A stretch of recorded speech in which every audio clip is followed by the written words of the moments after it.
All right, Nerdy Bones back in the studio. What's up, Nick? What's up, Keith? Dude, I'm excited for tonight. I'm super excited. I'm for this excited for episode tonight. Like so much. just like the spark in your eye that I can see for this, and you lent me a movie to watch that kind of explains the story. Yeah, it's a movie called The Way. Yeah, I'm gonna get into that a little bit. Yeah. So I don't mispronounce it. I want you to introduce what we're talking. Yeah, today we're talking about the Camino de Santiago. Yeah, and you guys, I only know about it because of Nick telling me about it. Yeah, and it's pretty amazing. Most people in the U.S., honestly, most people have no idea what this is. Well, what I really enjoyed about the maybe if you're Catholic, you might, yes. but I'm sure there are even a lot of Catholics out there who have no idea what this is. What I really enjoyed about the story is I'm taking everything I know from the movie. Mm-hmm. What they were talking about is a pilgrimage a lot. Yeah, and that's exactly what it is. Yeah, so without further adu, brother, you just you got the floor and just go ahead. So today, I really wanted to do this episode, and I've been honestly excited for weeks. And I already know. I'm excited for you, dude. I already feel like I've got a little bit of emotion in my voice. Honestly, that's good, man. Because this is a very, very personal subject to me. It means a lot to you. This means a very more than most everything in my life. Well, in watching the movie, I was like, "Fucking Nick did this? Whoa!" Yeah. Yeah. Oh, I know. So I'll shut up. And it's always crazy to talk to people. This is one of my favorite things I ever talk about too. And that's one so thing. Cool, man. It's so. I cool. tell people about it, and they're like, "What the fuck? That's so cool. You did dude. This." Before you start? Mm-hmm. What's the full length of the journey? I forget what they were saying. It varies depending on where you start. Mm-hmm. I'll get into that later. Okay. Because it's a whole topic I'll get into. Okay. So without further ado, I'm going to go into the history of the Camino de Santiago, and I'm going to say I did get this off of Wikipedia, but it was a very good source of information. But here's the thing: is you still were there. Yeah. So, but this was kind of a good way to give everyone out there some history about it, and in fact, some of this stuff I just didn't even know either. To get started, so the Camino de Santiago, or in English, the Way of Saint James. That's so cool. And Saint James is actually was the apostle. You not to interrupt, I'm sorry, but you do have some stuff on St. James, right? Not so much. Okay. I didn't really worry about that as much. What you need to know about him is he was an apostle, so he was one of the apostles over when Jesus was born that showed up. Was it 7 apostles, I believe? It was 7 apostles. Yeah.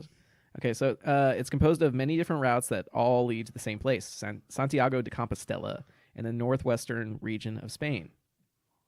And it's traditionally known as where the bones of Saint James are buried. Oh, I didn't. Or Saint John the Apostle. So Saint James makes me think of the movie Dogma, like big titty. I don't know why it has actually Saint John the Apostle. I guess James and John I think can be changed, but that's just. I digress. But I actually end up finding I didn't realize this until later on, but apparently I guess it's just his hand that is kind of entombed there, just like kind of a reliquary. I'm not 100% sure, but I'm pretty sure that's what it is. And I'll get into to all that later. So anyway, the pilgrimage to Santiago has never ceased from the time of the discovery of St. James's remains in 812 AD. Wow. Yeah. Wow. 812. Wow. Yeah. So legend holds that St. James' remains were carried by boat from Jerusalem, to northern Spain, where he was buried in what is now the city of Santiago de Compostela.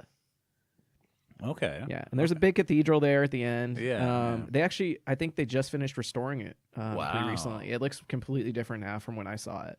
That's I might jealous. use our Instagram picture tonight of me standing in front of it. You should, dude. Yeah, sorry.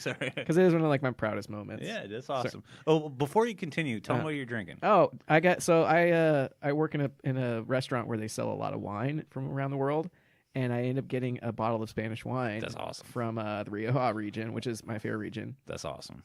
And I'm not a big fan of wine, and I tasted it. It's not bad. Yeah, you're like, oh, dude, I don't like wine. I don't like wine. You had to be like, fuck, that's good. You had to be like, taste this, dude. I'm like, yeah. And I haven't had Spanish wine in probably, honestly, about 4 years. Yeah. I want to say. Yeah.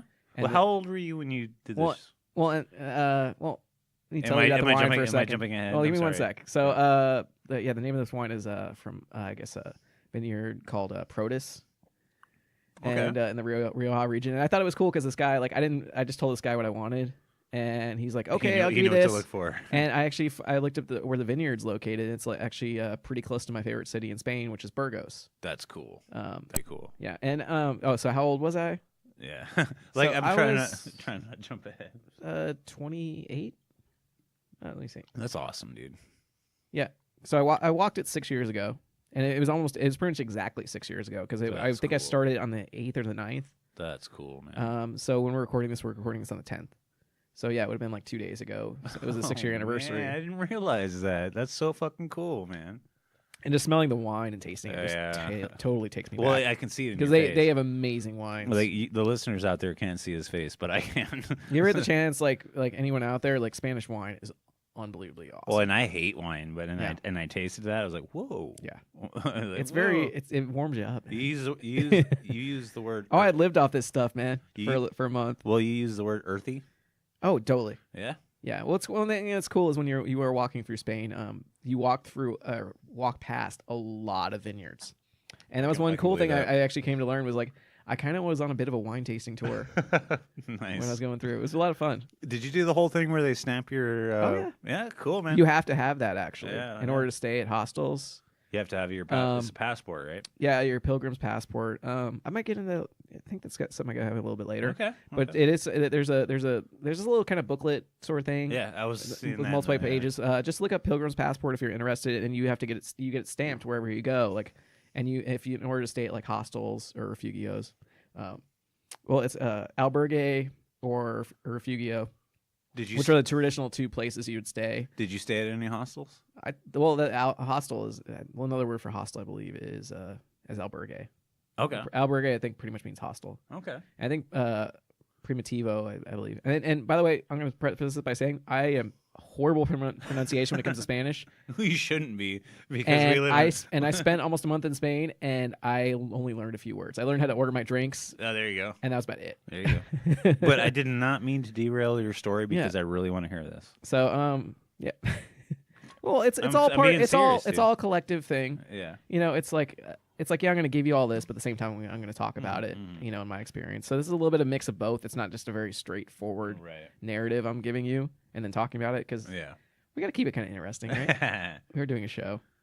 So get back to what I was talking about. So the way can take one of dozens of pilgrimage routes to Santiago Compostela.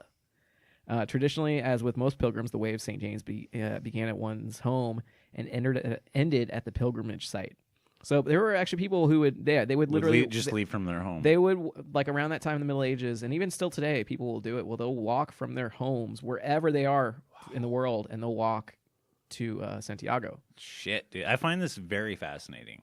I really do. Like after watching the movie and kind of like getting an understanding. Did you tell what the name of the movie was? Oh, it's called The Way. It's called The Way. Yeah, like I just and just real quick.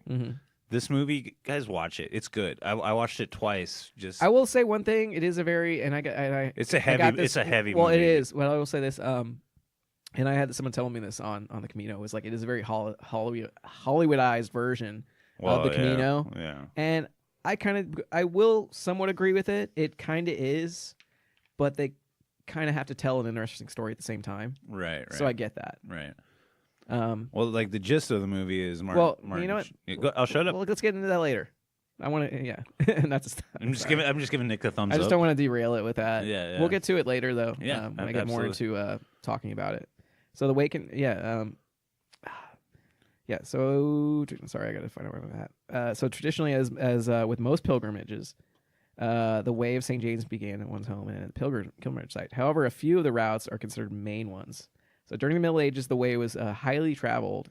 However, the Black Death, the Protestant Reformation, and political unrest in the 16th century Europe led to its decline. And by the 1980s, only a few hundred pilgrims per year registered in the pilgrim's office in Santiago. And in October of 1987, the route was declared the first European cultural route by the crazy. Council of Europe. It was also named one of UNESCO's World Heritage Sites. And really? Since the 1980s, the route has attracted a growing number of modern-day international pilgrims. And I want to say I actually looked at pilgrim. They actually have numbers of pilgrims because there's a pilgrim's office in Santiago. It's kind of off the church, off the cathedral, and you go in there and you get your what's called a Compostela. Okay, and it's a document. I've heard that word. It's a document showing that you completed. That's amazing. The Camino. Yeah. Well, at least the last 100 kilometers. So I'll get into that. Yeah. I know a lot of things like that. No, I'll get into that. That's great. But man. in the 80s, like there were only like a few hundred who would walk it a year, and the last I saw In fact, I could probably look it up, honestly. Oh, I don't have it right off the bat. Like, so.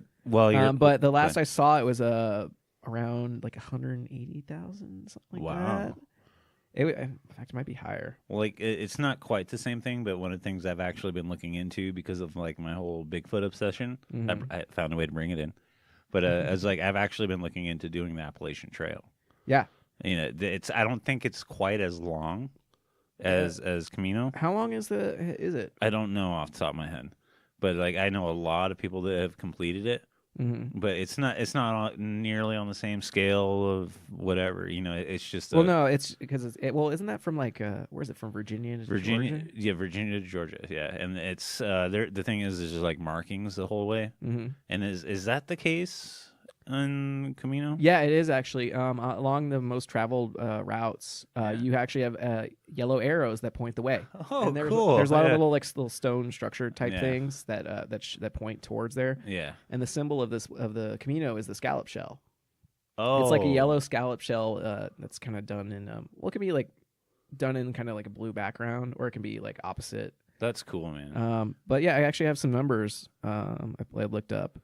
So in the 1980s, so say 1985, there was only 690. Wow. And you go into say just last year, there was 327,000. Wow. And the year I walked in 2013, there was 215,880.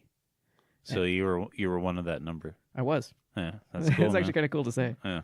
But it's only been going up in recent years, and it's only going to keep going up. Yeah. But the thing is with the Camino is there's so many different routes that you can take that it varies on which routes are busier. The busiest route is the Camino Francis, and it's the one I took actually, and that goes from Saint Jean Pierre de Port to Santiago, and that's the one route you walk that's the most popular, the easiest to get along. There's the most towns, there's most to do, and where you meet the most people. Here's my question. Did you stay at towns? Did you camp? What did you do? I didn't camp out. No, you stay in the little towns. That's so fucking cool, dude. And maybe the occasional city. That's so fucking cool, dude. Like the fact that you did that, like I'm jealous. Like I can talk about the hostel experience later. Yeah, I would love to hear that, man. I'll write that down real quick.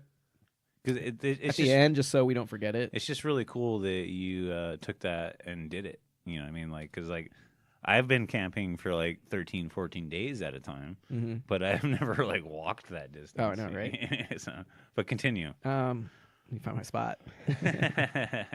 I don't mean to derail.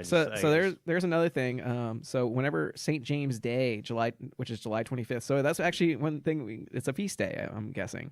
I'm just guessing and we actually talked about that pretty recently. A feast day, for those who don't know, is a day of celebration. It's not a day you necessarily eat food. Yeah. But saints have feast days. Well, same thing with Patrick. And it's the saint. It's the day you celebrate that saint. Yeah.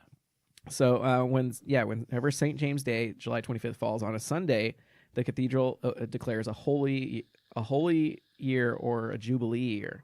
Depending on leap years, the holy year occur in 5, 6, and 11-year intervals. The most recent were 1982, 1993, 1999, 2004, and 2010. And next will be 2021, 2027, and 2032. And in those years, the numbers like double.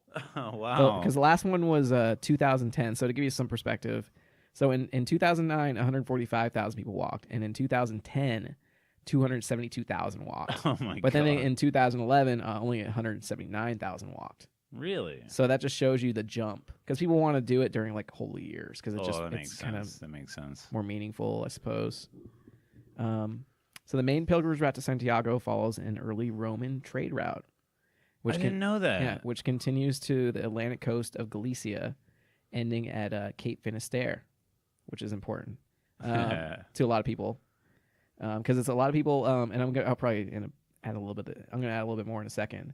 But a lot of people choose to go from Santiago and continue walking on to Finisterre. Continue on. You actually saw that in the movie. So although it is known today that Cape Finisterre, Spain's westernmost point, is not the westernmost point of Europe. There's a point in Portugal that it is. Cabo da Roca. Like I said again, my Spanish pronunciation is terrible. We should be better at it considering where we live, but it's okay. So, and the Romans called it Finisterre, I guess. I've heard that. Yeah. I've heard that. Yeah. Literally, but really what the point is literally it meant the end of the world or Land's End in Latin, indicating that they viewed it as such. That's like the end of the world. Yeah. It's where, like. So that's why a lot of people choose to walk to that point, was because it used to be considered the end of the world. That's crazy. Yeah. That's crazy. And I think I might have something on it later, but there's a really cool little thing on that with a U.S. president, actually. Really? Yep. So the earliest records of visits paid to the shrine dedicated to St. James at Santiago de Compostela date from the 9th century in the time of the kingdom of Asturias and Galicia. So Spain wasn't even a country yet. Wow. I don't believe. So there was, it was still it wasn't the way you would see Spain now. It was the way I should say it. You were talking about the way it started off in what, it was 800? Yeah. So 9th century. Yeah. So, wow. Dude. Well, I said 860 or what was it? It was in the 800s. 812. 812. 812. And there's a whole thing that I didn't even write down about how like the reason that St. James is so vivid in Spanish culture, besides what I'm talking about, is I think he came back. They say he kind of came back to life and and fought off the Moors out of Spain, I think is what it was. Wow. I don't know too much about it. I probably should have looked into it a little bit. It's Catholicism. Yeah. So let's see. So the pilgrimage to the shrine became the most renowned medieval pilgrimage, and it became customary for those who returned from Compostela to carry back with them a Galician scallop shell as proof of their completion of the journey. That's the reason they use the scallop. Yeah, the scallop shell, like I said, that's what you see on on the way as you're going, and people carry the scallop shell, and it's a symbol of the pilgrim of a pilgrim, or a pellegrino, I should say. Pellegrino. If you're walking the way, you were a pellegrino. That's cool. That's way cool. Yeah. And this practice gradually led to the scallop shell becoming the badge of the pilgrim. That's dope. It's funny, I didn't even read it beforehand. It's like, it just came up. It is. So over the centuries, the scallop shell has taken on a variety of meanings: metaphorical, practical, and mythical. Even if its relevance may have actually derived from the desire of pilgrims to take home a souvenir. Oh, okay. Totally possible. Yeah. And I didn't write this down. I actually heard about this later on. I was reading an article. And I think it was actually the way of St. James might have been like corrupt. It might have been a pagan corruption, or a way that Catholicism corrupted a pagan tradition. I can because I think there was at one point where like pagans would walk across like Spain or something, and when they get to the ocean, they would actually burn all their clothes. Oh, okay, yeah. Actually, I could be totally wrong. If anybody out there listening is like, that's not true, I'm sorry. Yeah, give us correction. Give me a correction. I mean, I could probably find one in like 2 minutes. Well, continue with your story though. I'm being a little lazy. Let me drink some more wine. Drink some more wine. Do that in the mic. Do that in the mic. I want to hear that. What? Do that. Take a drink. No. Nick went. Yeah, it's only getting better though. So, 2 versions of the most common myth about the origin of the symbol concern the death of St. James, who was martyred by beheading in Jerusalem in 44 AD. So, according to Spanish legends, he had spent time preaching the gospel in Spain, but returned to Judea upon seeing a vision of the Virgin Mary on the bank of the Ebro River. How's it spelled? Ebro. I've heard this before. Ebro? Yeah, I think it's Ebro. Okay, so version 1 is after James's death, his disciples shipped his body to the Iberian Peninsula to be buried in what is now Santiago. Off the coast of Spain, a heavy storm hit the ship, and the body was lost to the ocean. After some time, however, it washed ashore undamaged, covered in scallops. Holy shit. So that's one. So the second version is after James's death, his body was transported by a ship piloted by an angel back to the Iberian Peninsula to be buried in what is now Santiago. So it's pretty much the same thing on those, except one's piloted by an angel or captain. So the story basically is the body was protected. Yeah. So as the ship approached land, a wedding was taking place on shore. The young groom was on horseback, and on seeing the ship approaching, his horse got spooked, and the horse and rider plunged into the sea. Through miraculous intervention, the horse and rider emerged from the water alive, covered in seashells. Oh wow! So it was it seems like they use the shell as a metaphor for armor. That's kind of what it feels like. That's kind of what it feels like. Huh. I hadn't thought about that. Yeah. So from its connection to the Camino, the scallop shell came to represent pilgrimage, both to a specific shrine as well as heaven. And recalling Hebrews 11:13, identifying that Christians are pilgrims and strangers on the earth. I'm gonna repeat that again just because I kind of say it again. So identifying that Christians are, quote, are pilgrims and strangers on the earth. That's interesting. Because like I was raised Christian. That's actually, when you think about it more and more, it gains a lot of meaning, doesn't it? Like I was raised Christian, but my grandfather was a Catholic from Ireland. So, well, my mom kind of raised us Catholic. Okay. She kind of grew up in that.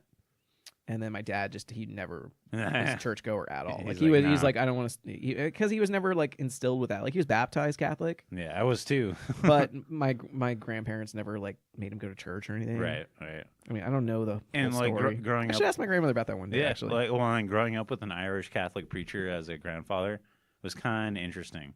You know, like it was like I remember one time I was because he used to do sermons, and his whole thing was playing the organ. And I would like sit in front of it and like fuck with his organ and like just. You played Indigada Vita? Yeah, I did. Oh, close enough. You remember that from The Simpsons? Yes, I do. Oh man! But I would play like some. Shout out to Megan. Shout out Megan. She loves The Simpsons. But I would like play some random ass shit, and he'd be like, "Oh, that's some music that Sue's a Savage based." Oh yeah. I'd get that all the time from him. So, as a symbol of the Camino de Santiago, the shell is seen very frequently along the trails. The shell is seen on posts and signs along the Camino in order to guide pilgrims along the way. And if you want to know what it looks, if anybody wants to know what it looks like, just look up Camino de Santiago, and you will find it. And here's the thing, like just in the middle of this story, such a cool story. Yeah, I might actually, you know what? I think I'll put one of those pictures of the posts on our Instagram.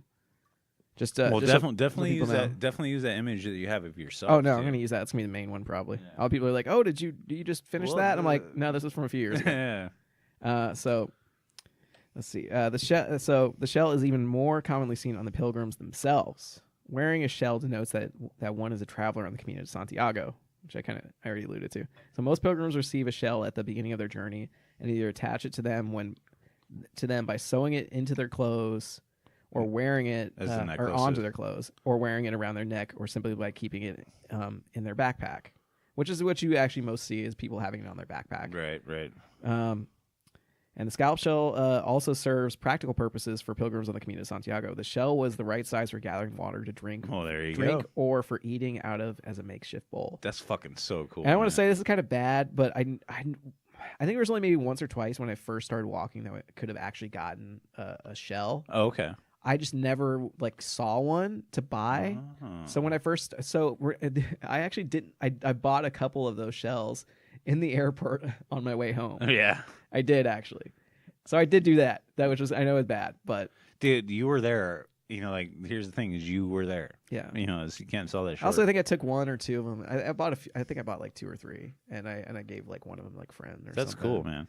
So the let me take a little sip of wine first. Sippy. Sippy.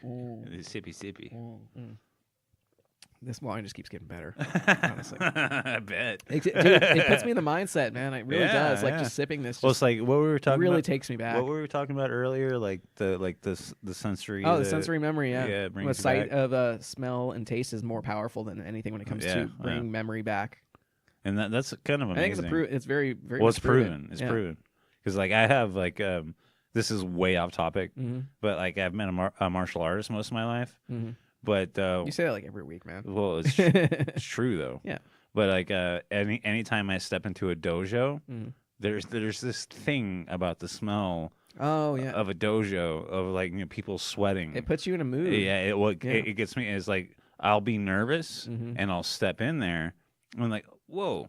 Like that smell hits you and like, all right, I'm ready to go. Yeah, I'm ready to go. No, totally. Yeah, I know it's off topic, but that's kind of like what I try to equate it to. Like the smell of the sweaty mats and like the steam in the air of people sweating. Oh yeah, dude. So yeah, continue. I'm sorry. So the earliest recorded pilgrims from beyond the Pyrenees. You know where the Pyrenees are? I don't. They're a mountain range in Europe. I'm not sure where exactly they are. They're like actually on the Camino Francis, one of the first things you end up doing is walking over the Pyrenees. If you start from what is considered to be the start, is the Pyrenees Mountains. The Pyrenees Mountains. Yeah. Okay. Yeah. When a lot of people start when they're doing Camino Francis, they start at Saint John Pierre de Port, and you pretty much go over the Pyrenees, I guess, within a day or so. I didn't start there, so I'm not 100% sure. but a lot of people start there. And I think it's 800 kilometers. About 500 miles. Okay. Around my math could be off. I bet I've walked. But I think it's around 500 miles from there to Santiago. I bet I've walked 500 miles in like the last 3 years. Right? So let's see. Where was I at? Well, you were talking about the earliest recorded pilgrims from beyond the Pyrenees visited the shrine in the middle of the 11th century. But it seems that it was not until a century later that large numbers of pilgrims from abroad were regularly journeying there. So the earliest record of pilgrims that arrived from England, however, to the period or belonged to the period between 1092 and 1105. God damn it, that's amazing. However, by the early 12th century, the pilgrimage had become a highly organized affair. Yeah, I can see that. Yeah, and one of the great proponents of the pilgrimage in the 12th century was Pope Calixtus II. What year was that? Do you know? Well, it was 12th century. Okay. So it was early 1100s. Okay. So who started the Compostelian? That's kind of a weird word. Yeah, but that's the way I have it spelled is Compostelian Holy Years. So that's when you get when I talk about the Holy Years. Yeah. The feast days. So the official guide in those times was the Codex Calixtinus. Oh wow. I might be saying that wrong, but codex is Codex Calixtinus. Yeah, codex is a very common word in that kind of stuff. And that was published around 1140. And the fifth book of the Codex is still considered the definitive source for many modern guidebooks. Imagine publishing a book in the 12th century, and it still applies, still being relevant. Yeah. Well, codex is the word codex means. I actually have looked like on Amazon. I just want can I find a copy of the Codex Calixtinus or Calixtinus? Spell it for everybody. Calixtinus. Somebody's gonna listen to this who's done it before. They're like, this guy's. God, these fucking people. My God. Sorry, but it's all right. We're trying. But still, published around 1140, the fifth book of the Codex is still considered the definitive source, and that's I'd repeat that. That's pretty cool. Yeah. Could you imagine? It holds a lot of weight. It holds a lot of weight. So 4 pilgrimage routes listed in the Codex originated in France and converged at. I'm gonna butcher this name too, and I know it, and I'm pretty sure I've been here too. You gonna butcher? Puente la Reina. Say it again. I'm sorry, I was talking over. Puente la Reina. Okay. I might have butchered. I probably did butcher that, but I tried to get that right. I'm gonna keep practicing this whole time. You're looking at the word. I'm really bad at Spanish pronunciations. Well, you're looking at the word, and we're doing it as best. Well, we can. the way you say Spanish words is a lot different. It's way different. Yeah, it's way different. And I have pretty much my sister-in-law now, and she's a fluent Spanish speaker. Yeah. I really do want to learn Spanish. I've been lazy about it, and I have a really good app on my phone, the Duolingo app. And it's like perfect for learning language, and I just never get around just opening it up and just doing it. Well, and I keep telling myself I need to do that. Well, and for the listeners out there, we record how far away is the border of Mexico from where we live? Oh, it's not 150 miles. 100 miles. So we by rights, it's like 120 miles. By rights, should know the language. Yeah, I work with people who actually pretty much only speak Spanish. I do too. You know, it's kind of on us that we don't have it 100%. But yeah, continue. So from there, a well-defined route crosses through northern Spain, linking Burgos, Carrion, Delos, Condes, Saraguna. Or Saragoon. I think it's Saragoon, actually. Leon. I can say that one right. Leon. And Astorga. And I'm pretty sure I've been to... I talked about Burgos. Burgos is actually my favorite city in Spain. Okay, hands down. You brought that up. They have a beautiful cathedral there, too. Really? I loved that city. Oh, my God. Was it like... And I will tell anybody listening right now, or anybody who plans on going in the future, Burgos is an amazing city. It was just captivating for you. It really was, because it was cool, because I walked around there at one point with some people. And it's amazing at night in Spanish cities because people will, because the culture is so different there because people are eating dinner at 9, 10 o'clock at night. Right. Yeah. And they have siesta during the day around 2 to 4 or something like that. Right. And where everything's closed. But we went out, I remember going out with a friend of mine in the square. We were just going out and checking out. And I think we got some candy. That's so cool, man. And it was 10 o'clock, it was probably around 10 o'clock at night, and they have these giant squares, and everyone just goes out and just congregates and hangs out and talks to each other. That's so it's cool, amazing, man. dude. Yeah, what the culture is like and how different it is from the U.S. Well, I can imagine what the street food would be like. Oh man. Yeah, that's all. I don't think I really had any street food, no? but there's so many the bars all have food. Yeah. And okay, yeah, same and note. it's all like really good shit too. I do. Yeah, I guarantee it. So anyway, by the way, this is totally my like love letter to Spain too. And I'm so happy I get to talk about this for like this is my absolute favorite thing to talk about to anybody. Well, and the thing so the fact I get to talk about this for like an hour or more, I'm like so ecstatic about. And here's the thing is I can feel it. I can feel how enthusiastic you are, and it's making me enthusiastic. Oh, awesome! So like that's why I keep asking questions, dude. I keep feeling like I'm gonna like tear up somehow. I don't cry at all. That's fine though. But I definitely feel I'm very emotional. Feel free to become a blubbery bitch. That's why we're not doing. I told Keith before we did this episode, I'm like, we're not doing any of our normal segments. No, it's a completely different. Because this is just such a personal episode to me. Yeah, here's the thing is I just wanted to hear the story. Yeah. I want to hear the story. So get back to what I got left. I don't have much left. I have like a couple pages left. Keep it going, man. So pilgrims walked the way of St. James, often for months and sometimes years at a time, to arrive at the great church in the main square of Compostela and pay homage to St. James. And this is totally true. Like some people, wherever, depending on where they walk from, like it could take however long it takes. It just takes what it takes. Yeah, it really does. And nowadays it's really depending on the amount of time you have. Like say, I talked about St. John Pierre de Port, where a lot of people start. It takes most people about 35 days from there to get to Santiago. 35 days. 35 days. That's an average. Then that's not considering taking in like days off and all that. Yeah, I don't believe. So it could really take. And honestly, I'd say if you're gonna do a full one, depending on the route you're taking, definitely like you want to take off like a month and a half to 2 months off work. If you're doing that. Now, and Americans are so different though when it comes to this stuff. Like the fact that I get to take off, I took off 23 days, and the fact that I was able to do that was pretty amazing. And they were like, "You want to take off a month from work?" And I was like, "Yeah." I was like, "Can I take them all off at once?" And they're like, "Yeah, okay." Well, I did. I have a little bit of a comparison here. Okay. So the Appalachian Trail is 2,190 miles. Way longer than the Camino. Is it really? Way longer. Is it really? Way longer. So I was like, as you were talking, I just kind of like Googled it, but it's I'm looking at. I'll Google like how many miles it is. Yeah, well, I'm just trying to like make a comparison. Like trust me, I'm not like putting one over the other. I'm just trying to kind of like understand, because I know several people that have actually done the Appalachian Trail, and that's where you see a lot of Bigfoot. But my big question is, where did you start? One sec. So the Camino France is actually it's 500 miles. So it is 500 miles. Oh wow, okay, yeah, it's 500 miles. Yeah, and 30 to 35 days. So okay, if you walk between 23 to 27 kilometers per day. And that's moving at a good pace. And a kilometer is about a little over 6 miles per every 10 kilometers. Okay, yeah. I was like, what I was trying. And I normally walked, I think, around 20 kilometers a day. That's not bad, dude. That's not bad. 20 to 25 a day. So did you like carry a pack? So about 12. I usually carried about 12 so I walk about around 12 to 15 miles a day. Did you like carry a pack and all that? Yeah. No, I'm gonna get into that. Okay, I'm sorry. Sorry. Yeah. You have. Well, yeah, you have to. Well, yeah. So pilgrims walk the way of St. James, often for months and sometimes years. Which I just do your thing. Already said. Just do your thing. So many arrived with very little due to illness or robbery or both. Robbery would probably this was be a big in thing. this Middle Ages. Yeah, because people knew where these people were walking.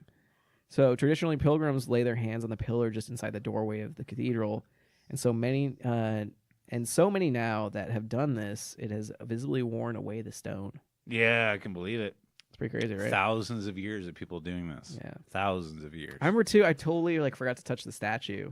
I got there. Was there specific, other than the cathedral that you brought up? Mm-hmm. Was there like specific imagery that you remember, like walking past and seeing? Oh, dude, there's so much. Well, give me one. I don't. I just nothing really. Just the cathedrals. It's just so much. The cathedrals. The buildings. That's amazing, man. That's amazing. It's crazy how like a lot of things you see like don't really what about towns they don't demolish a lot. What about the landscape? The landscape is gorgeous. Yeah. It all depends on the region you're in, though. Yeah. That's one cool thing is walking through the whole country. Is you see how many like different regions and like the look of each region. Well, that's kind of that's kind of what I took away from the idea of this story. Mm-hmm. is walking through these areas and physically being on foot and seeing this stuff. It's amazing, dude. Yeah. I hope you see how into this. I like how into this you are. Yeah, I dig it, man. Thank you. Yeah, it's just really cool. Because we never really talked about this too much. No, we really don't. Yeah. Because most of my family is from Ireland. Yeah. And I would fucking give everything I have to walk from Northern to Southern Ireland just to see it. You could do it. Just to see it. Just to see what it. Well, even when people talk about if they want to walk from the West Coast to the East Coast in the U.S., people do that. And people do that. It's like, what the fuck are you thinking? I have a funny story. I was so where we record right here in Parts Unknown. Yeah. I was at a Taco Bell about 2 miles, not even a mile from where we record, and there was this Japanese guy, and he stopped me and was asking me questions. And he flew over from Japan and it rode his bicycle from the East Coast to the West Coast. So at the point that he met me, he was almost at the fucking West Coast. It was pretty damn cool, man. Like, he literally, all he had was his bicycle and his backpack. That's it? Yeah. And riding across the country. That's pretty fucking amazing, dude. It's pretty fucking amazing. Yeah. Sorry. Well, no, that's what. Yeah. Well, no, when you're walking across Spain, you only have the backpack on you. Right. Well, and there are actually people. One popular way to do it is actually on bike. Yeah. On a bicycle. Yeah. I saw that in the movie. Yeah. I saw the movie. Was there a language problem that you ever had? Not really, No? because I was lucky because I was always around people who knew the language. Okay. And there are a lot of Spanish who do speak English. Well, it's. You come to America and a lot of people just speak. Well, one thing English I learned though was actually English is pretty much like a very universal language. Well, right. It's one language that, like, somewhere somebody's gonna know it. Right. Out of any other one. You can go to Deutschland and somebody's gonna speak it. Oh, yeah. Somebody's gonna speak it. No, definitely. You go to Japan and half of them know it. Mm-hmm. Well, I think the statistic is more than half of them know it. Yeah, well, there's a lot of countries where actually learning another language is part of the school. Oh, it's required. Which I think is one thing that's really, like, I wish they did in America. Yeah. Was I wish we actually, and I'm not saying when we're in high school, because I think in high school you just don't really think about it anymore. But I think in, like, elementary school, I think it would be awesome if they were teaching kids how to speak another language. Well, if they taught us, but people will start bitching about it because it's like politics, like, and one of the most common spoken language, probably most common spoken language in the U.S. is honestly probably Spanish. Exactly. But if you were to start saying in school systems, hey, you start teaching our elementary school kids some Spanish, you'd have some huge outcry, like, what are you doing? What are you thinking? Our location in particular. And I'm sorry to get political. No, it's fine. Like, in our location in particular, it should have been mandatory. But that's one thing. But I am kind of pointing out something about the Camino. Is like, you meet a lot of people from other countries and they know English. And I always actually remember this great joke. This is one of the few things I remember, like, a really great joke from the Camino is what do you call someone who speaks what do you call someone who speaks three languages? Trilingual. What do you call someone who speaks two languages? Bilingual. What do you call someone who speaks one language? American. I love that joke and it's totally true. And everyone is like, yeah, you're right, actually. Yeah, you can't argue with that. So I derailed for we derailed for a little while. But that was a good. Continue. Yeah, continue. We're throwing the history of the commentary. I'm having fun talking to you about this. Oh, thanks, man. Yeah. So this has been a fun conversation so far. Continue. So get back to my notes after like 5 minutes. So the church employed a system of rituals to atone for temporal punishment due to sins known as penance. So, according to this system, pilgrimages were a suitable form of what is this word? Expectation. Yeah. It's expectation. Yeah. Yeah. For some temporal punishment, and they could be used as acts of penance. I actually know that word. Yeah, and they can be used as acts of penance for those who were guilty of certain crimes. And this is as noted in the Catholic Encyclopedia. Yeah. So there was actually, there are, I actually have a little bit later on. I'll wait until I get to later on because I'm pretty sure I have it in there. With my grandpa being a Irish Catholic preacher, expectation was basically repenting. I'm glad you know that word. Well, it's repenting for something. What was what was one word we had, like alls or? I don't remember. But like ALES. I know what you're getting alms. at. Alms. Yeah. Alms for the poor. Yeah, Alms and for the I poor. didn't know that word, and you did. But expiation in the Catholic is it's basically repenting for something you did wrong. Nice. Say you cheated on your wife. Mm-hmm. That's well, no. Here's one thing about the Camino, and I don't think I wrote this down, but it's been said if you walk the Camino, you when you get to the end, that all your sins are forgiven. Yeah, I got that from the movie. Mm-hmm. Yeah, I got that from the movie. Yeah, and that's why they had prisoners do it. It was a way of atonement, I believe, or Yeah. penance, as Yeah. I put down. So in the registers of the Inquisition at Carcassonne, we find the 4 following places noted as being the centers of the greater pilgrimage to be imposed as penances for the graver crimes: the tomb of the apostles at Rome, the shrine of St. James at Compostela, St. Thomas's body at Canterbury, and the relics of the 3 kings at Cologne. dude, like I wish you could see it. Well, I bet you do see it in my face. I'm just like, dude, shit. Yeah. I'm just interested. I love this. Well, this is story. what I read. I honestly don't know what these other things Well, are. here's the thing: is I'm very intrigued by this. Story. Although I would kind of like to see the apostles at Rome. Yeah. Kind of curious what that is. Yeah. Well, I'm just intrigued by the story. And we love history, man. We love history yes, so we much. do. Yes, we do. And here's the thing: is the fact that you were there. Like I'm, like you can see it in my face. I'm like, Yeah. Wish you guys could see me. Yeah. I'm like, So there is doing still, the thinker. so there is still a tradition in Flanders of pardoning and releasing one prisoner every year under the condition that, accompanied by a guard, the prisoner walks to Santiago wearing a heavy backpack. Wow. What? And I'm not sure where Flanders is. I've never. Let me look. All I know about Flanders is The Simpsons. Ooh. It's a guy named Ned, Yeah. Ned that goes Oakley Dokley. Let me see if I can So maybe find it real quick. So it's a town? That's what I'm guessing. I've never heard of that before. And then, like with my grandfather, like with the Irish culture, it's carved into your brain for the Catholic stuff, and like penance and like that's kind of what makes sense for me. Is like you do something wrong, just kind of makes sense, and that's kind of why I'm like gravitating toward it. Yeah, like, that kind of like makes sense. That like this is something like say you fucked up. And like, what's that lady in the movie that she's doing it to quit smoking? Yeah, you know, I can't really find it. There was a history of Flanders and like a Flanders War or something. Or well, Flanders is probably Spanish something. Netherlands. I don't know. Well, Flanders is probably something. I didn't really specific. think to look something like that up. But before you continue, what I was getting at is like in Catholicism, a lot of it is penance. Yeah, a lot of it is. Well, I'm sure that wherever they're walking from, even if it's only like a couple 100 kilometers away, it's still a hard walk. Well, yeah, it's do it to suffer and then get there. Yeah, Like that's kind of what I take away from it. Yeah. Like my grandfather in particular was fire and brimstone. Yeah, Like the wrath of God will come down on you. Like it was pretty rough, dude. so this is when I wanted to come back to. Go for it. Let me get a little sip of wine. I'll take a sip of beer. I'm loving this wine so much. So during the War of American Independence, I alluded to this earlier, American president John Adams Oh, John Adams was ordered by Congress to go to Paris to obtain funds for the cause. He wasn't president yet. This was during the Revolutionary War. What was that year?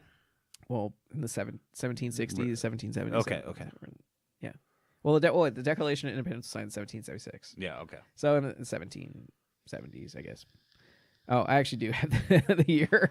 You have it written down. I do actually. Have I just asked you too early. Yeah, That's what it was. you did. You son of a bitch. Me, son of a bitch.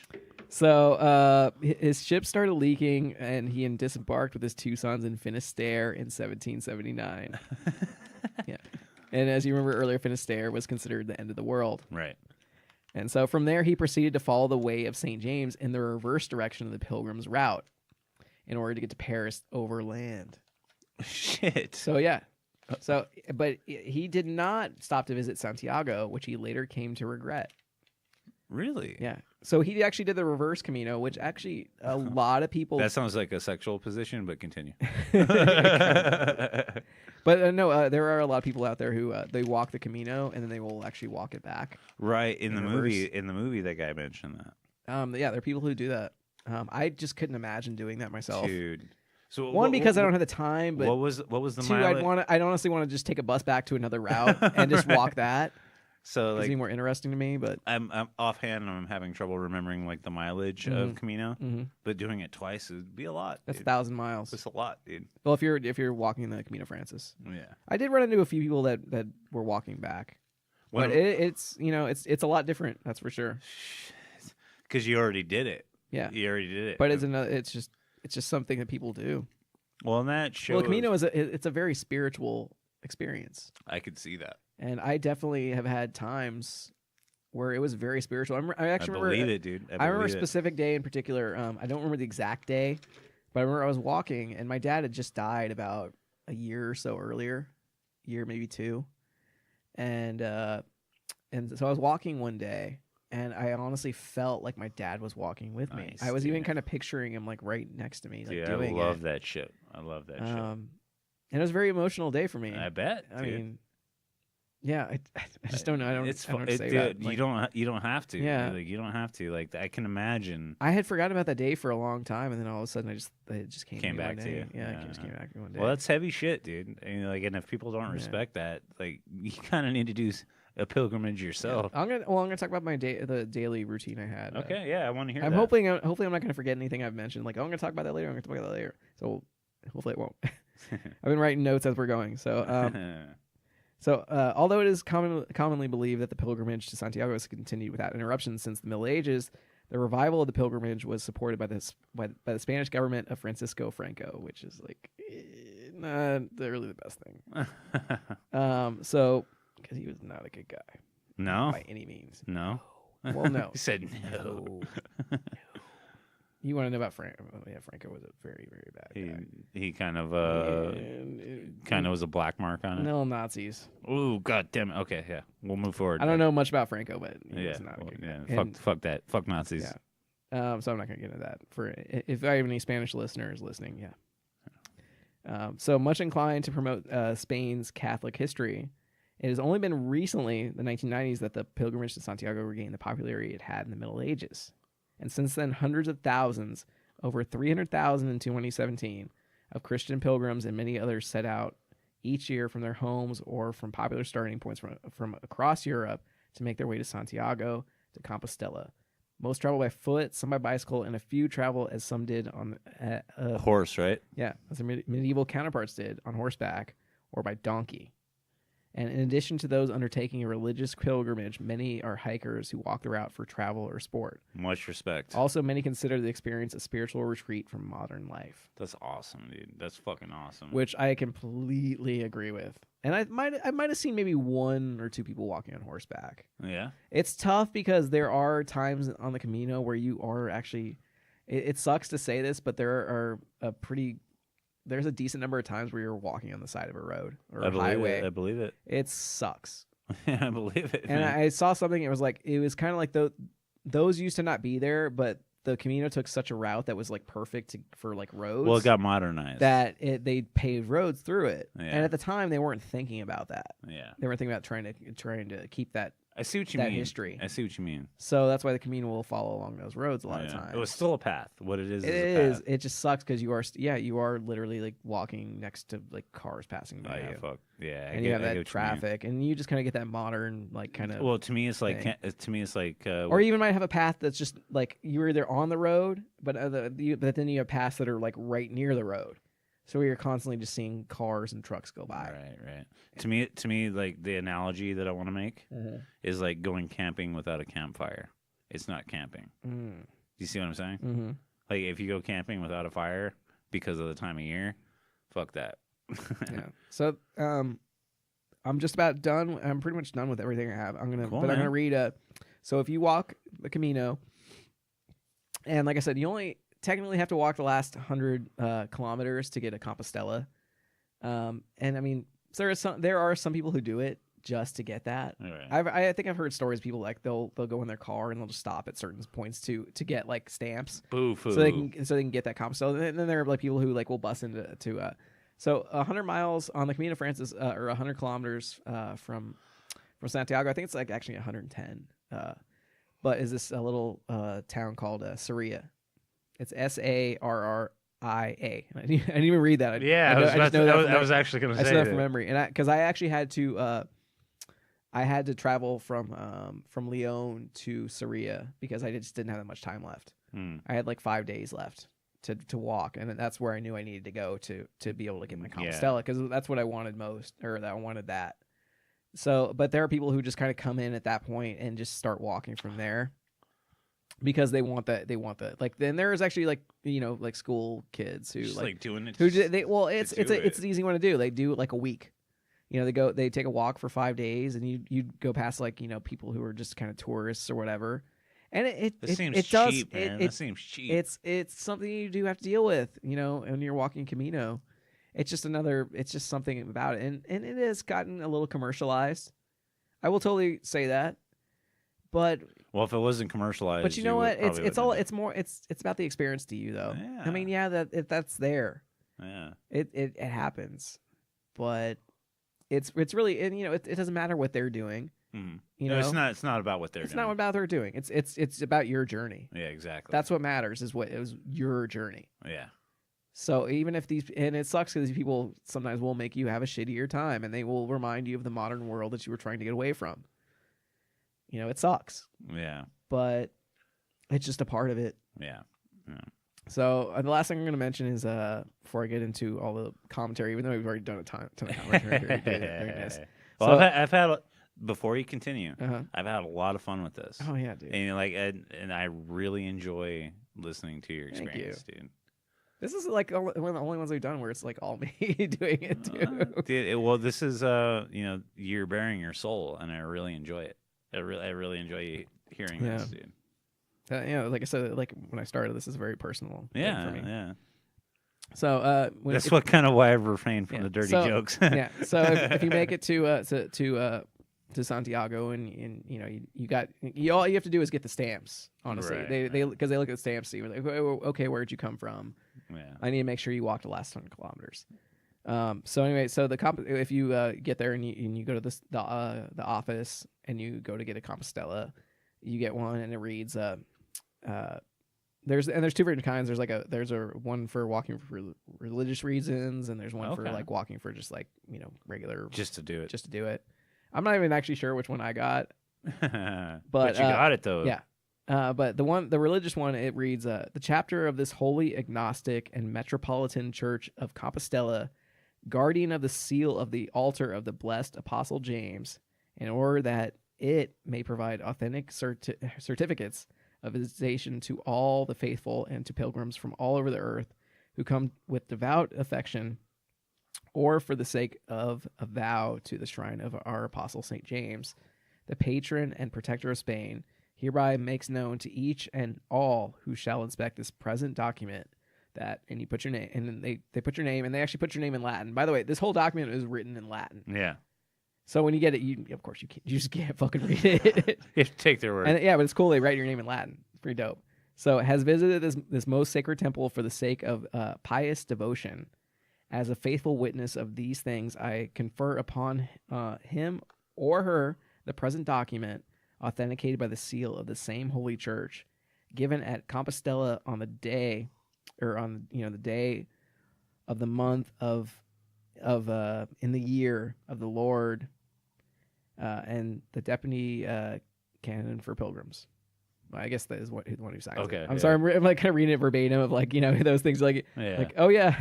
Big words. But yeah, so say, okay, the 4th of July on, Yeah, they give the date. Of 2015, and it's like signed deputy canon for pilgrims. So it's pretty much the guy who's writing out the Compostela. That's dope, man. So that's dope. And I got to say, thank you for sharing that story, man. Yeah. That's really cool. Yeah, so.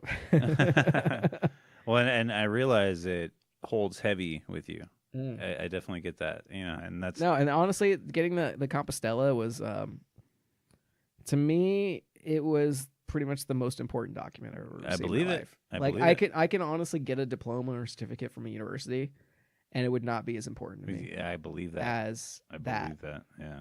Well, that's. I mean, I really wouldn't know until I held like a university degree, but I know it wouldn't have that same impact. Well, it wouldn't have the same. Forgive me for putting it this way, but it wouldn't be the same spiritual impact. No, not at all. It wouldn't hold the same weight.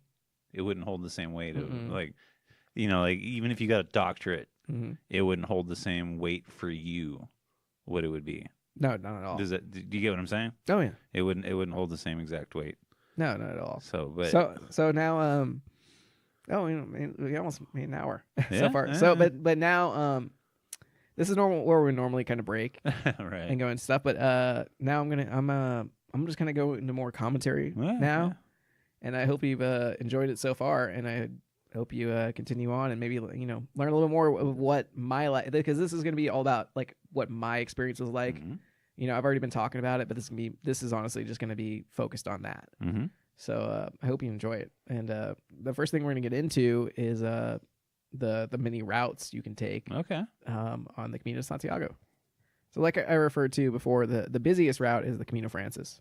Yeah, you just recently showed me a map. Yeah. Pretty interesting. It goes through pretty much all of central Spain is the Camino Francis. What's really cool is there's more than one way. Or actually I should say like the northern Spain, or closer to northern, but because it goes through like Pamplona, Logrono, Burgos, Leon, Astorga, but then the other ones that are the longest one is the Via de la Plata. I know I'm saying that wrong. There are actually people who walk the Camino Francis. They actually will walk it from Paris. I didn't bring that up before. Yeah, there are actually people who do walk it from Paris. Walk the Camino from Paris. Fuck. Yeah. It takes a badass motherfucker to walk that long. Yeah, and then there's the Camino del Norte, which is along the northern coast of Spain. Okay. Which I'm gonna get into a little bit later when I'm gonna talk about doing it again. Mm-hmm. The Camino Inglés, or the English Road, which is the shortest Camino. Kind of makes sense. I think it's like a northern tip of Spain. And then the Camino Portuguese, which is from Portugal, like I think it's like the bottom part of Portugal. Yeah, still a long walk. Yeah. Well, no, it actually is. I guess it isn't that long, and I've heard it's actually a really, really nice Camino to take. Yeah, I've heard very, very good things about that one. And then there's the Camino Primitivo, which is actually the original Camino. Oh, okay, that phrase. Which it's referred to as the original Camino. Well, that makes sense. Yeah. That makes sense for that name. Yeah. And I think you can actually do that one in like a week or so, maybe, really? or maybe 2 weeks. I feel like I think it's a shorter one. Well, it might be from watching the movie, but I feel like the walk should take so much longer. Yeah. Well, and like I said, it all depends where you start. Yeah. And actually, that was one thing I didn't even talk about was where I started. Yeah. But we'll get to that. Because that was one question I didn't answer when you asked. I did ask. So there's Camino Finisterre and Muxia, or Muxia. Muxia. I can't say it right. Yeah, I don't have any idea. But people will go from Santiago to there. That's where they'll finish like their Caminos if they want to like make it to the ocean. Okay. And then there's the Camino Madrid, which starts out in Madrid. That's like the middle of Spain, right? Close to, actually. Yeah. Yeah.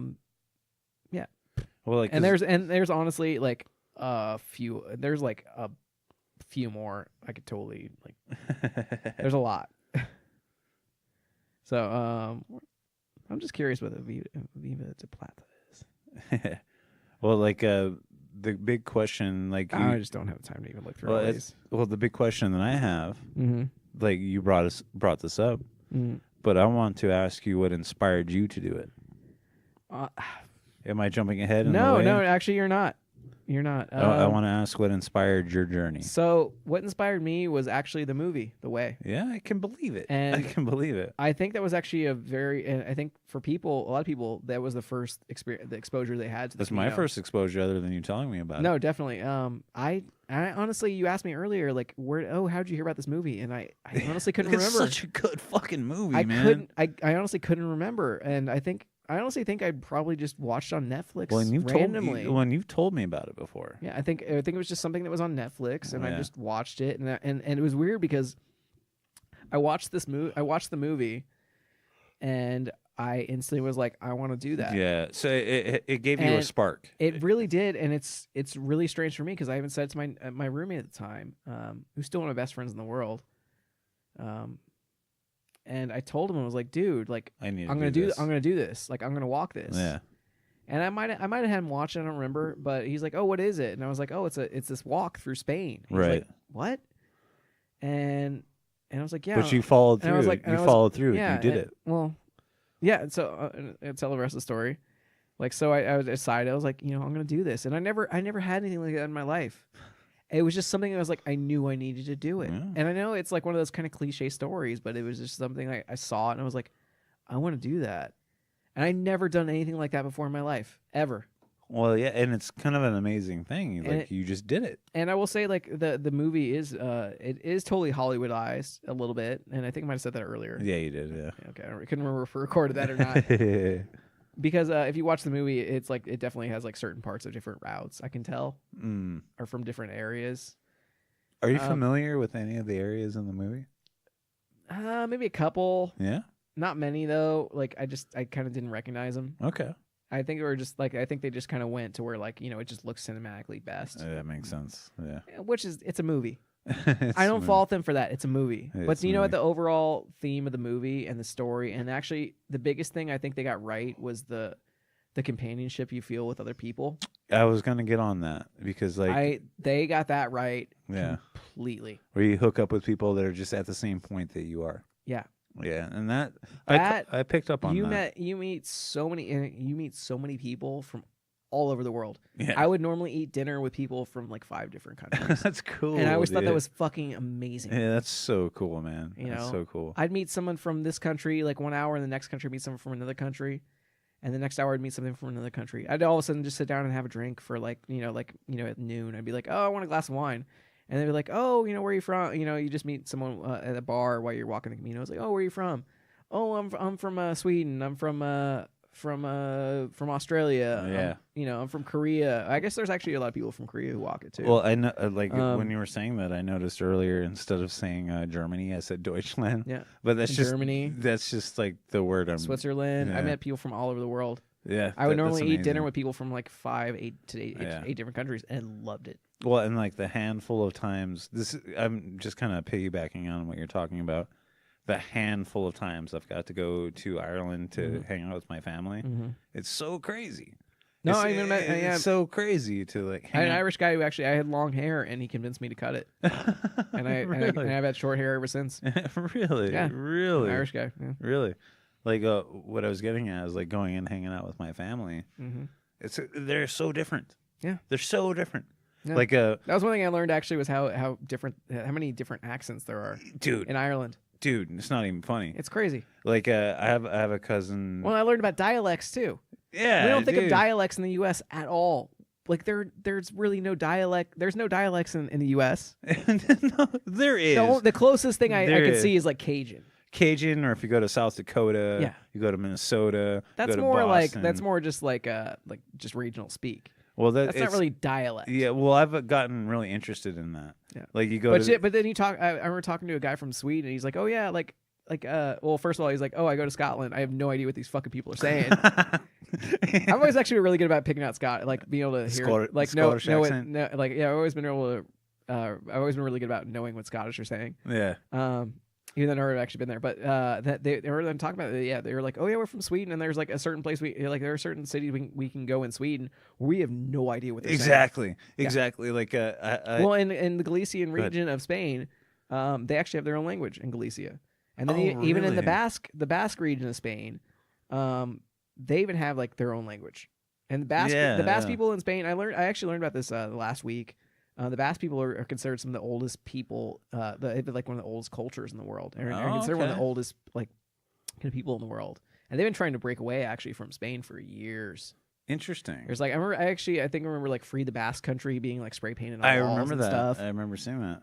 Spain is a very interesting country politically, and it's I say it's interesting, and I'm not trying to. How do you spell Basque? BASQUE. Okay. Because I think I've seen that. They have some of the best restaurants in the world. Yeah? They have amazing food. Well, like before we leave the subject, I kind of wanted to tell a quick story. I have a cousin named Joseph, and he's from northern Dublin. And the very first time I met him and hung out with him was in Dublin, and I was maybe 22. And I got drunk with him. Drunk. Well, of course. Yeah. But the word in Dublin for drunk, you know, like you're you were pissed. No, it's called it's fuzzy. You were fuzzy. Yeah, and I was young. Okay. That's just terminology, man. Yeah, well, I was young, so the word for like have you ever heard the phrase or jargon? That's the word I remember. Jargon. Yeah. So have you ever heard the phrase like cute as a button? Yeah. That means a little kid. So he came up with the phrase "you're a fuzzy button." Like, so, but yeah, that's just like a fuzzy button. You're just a fuzzy button.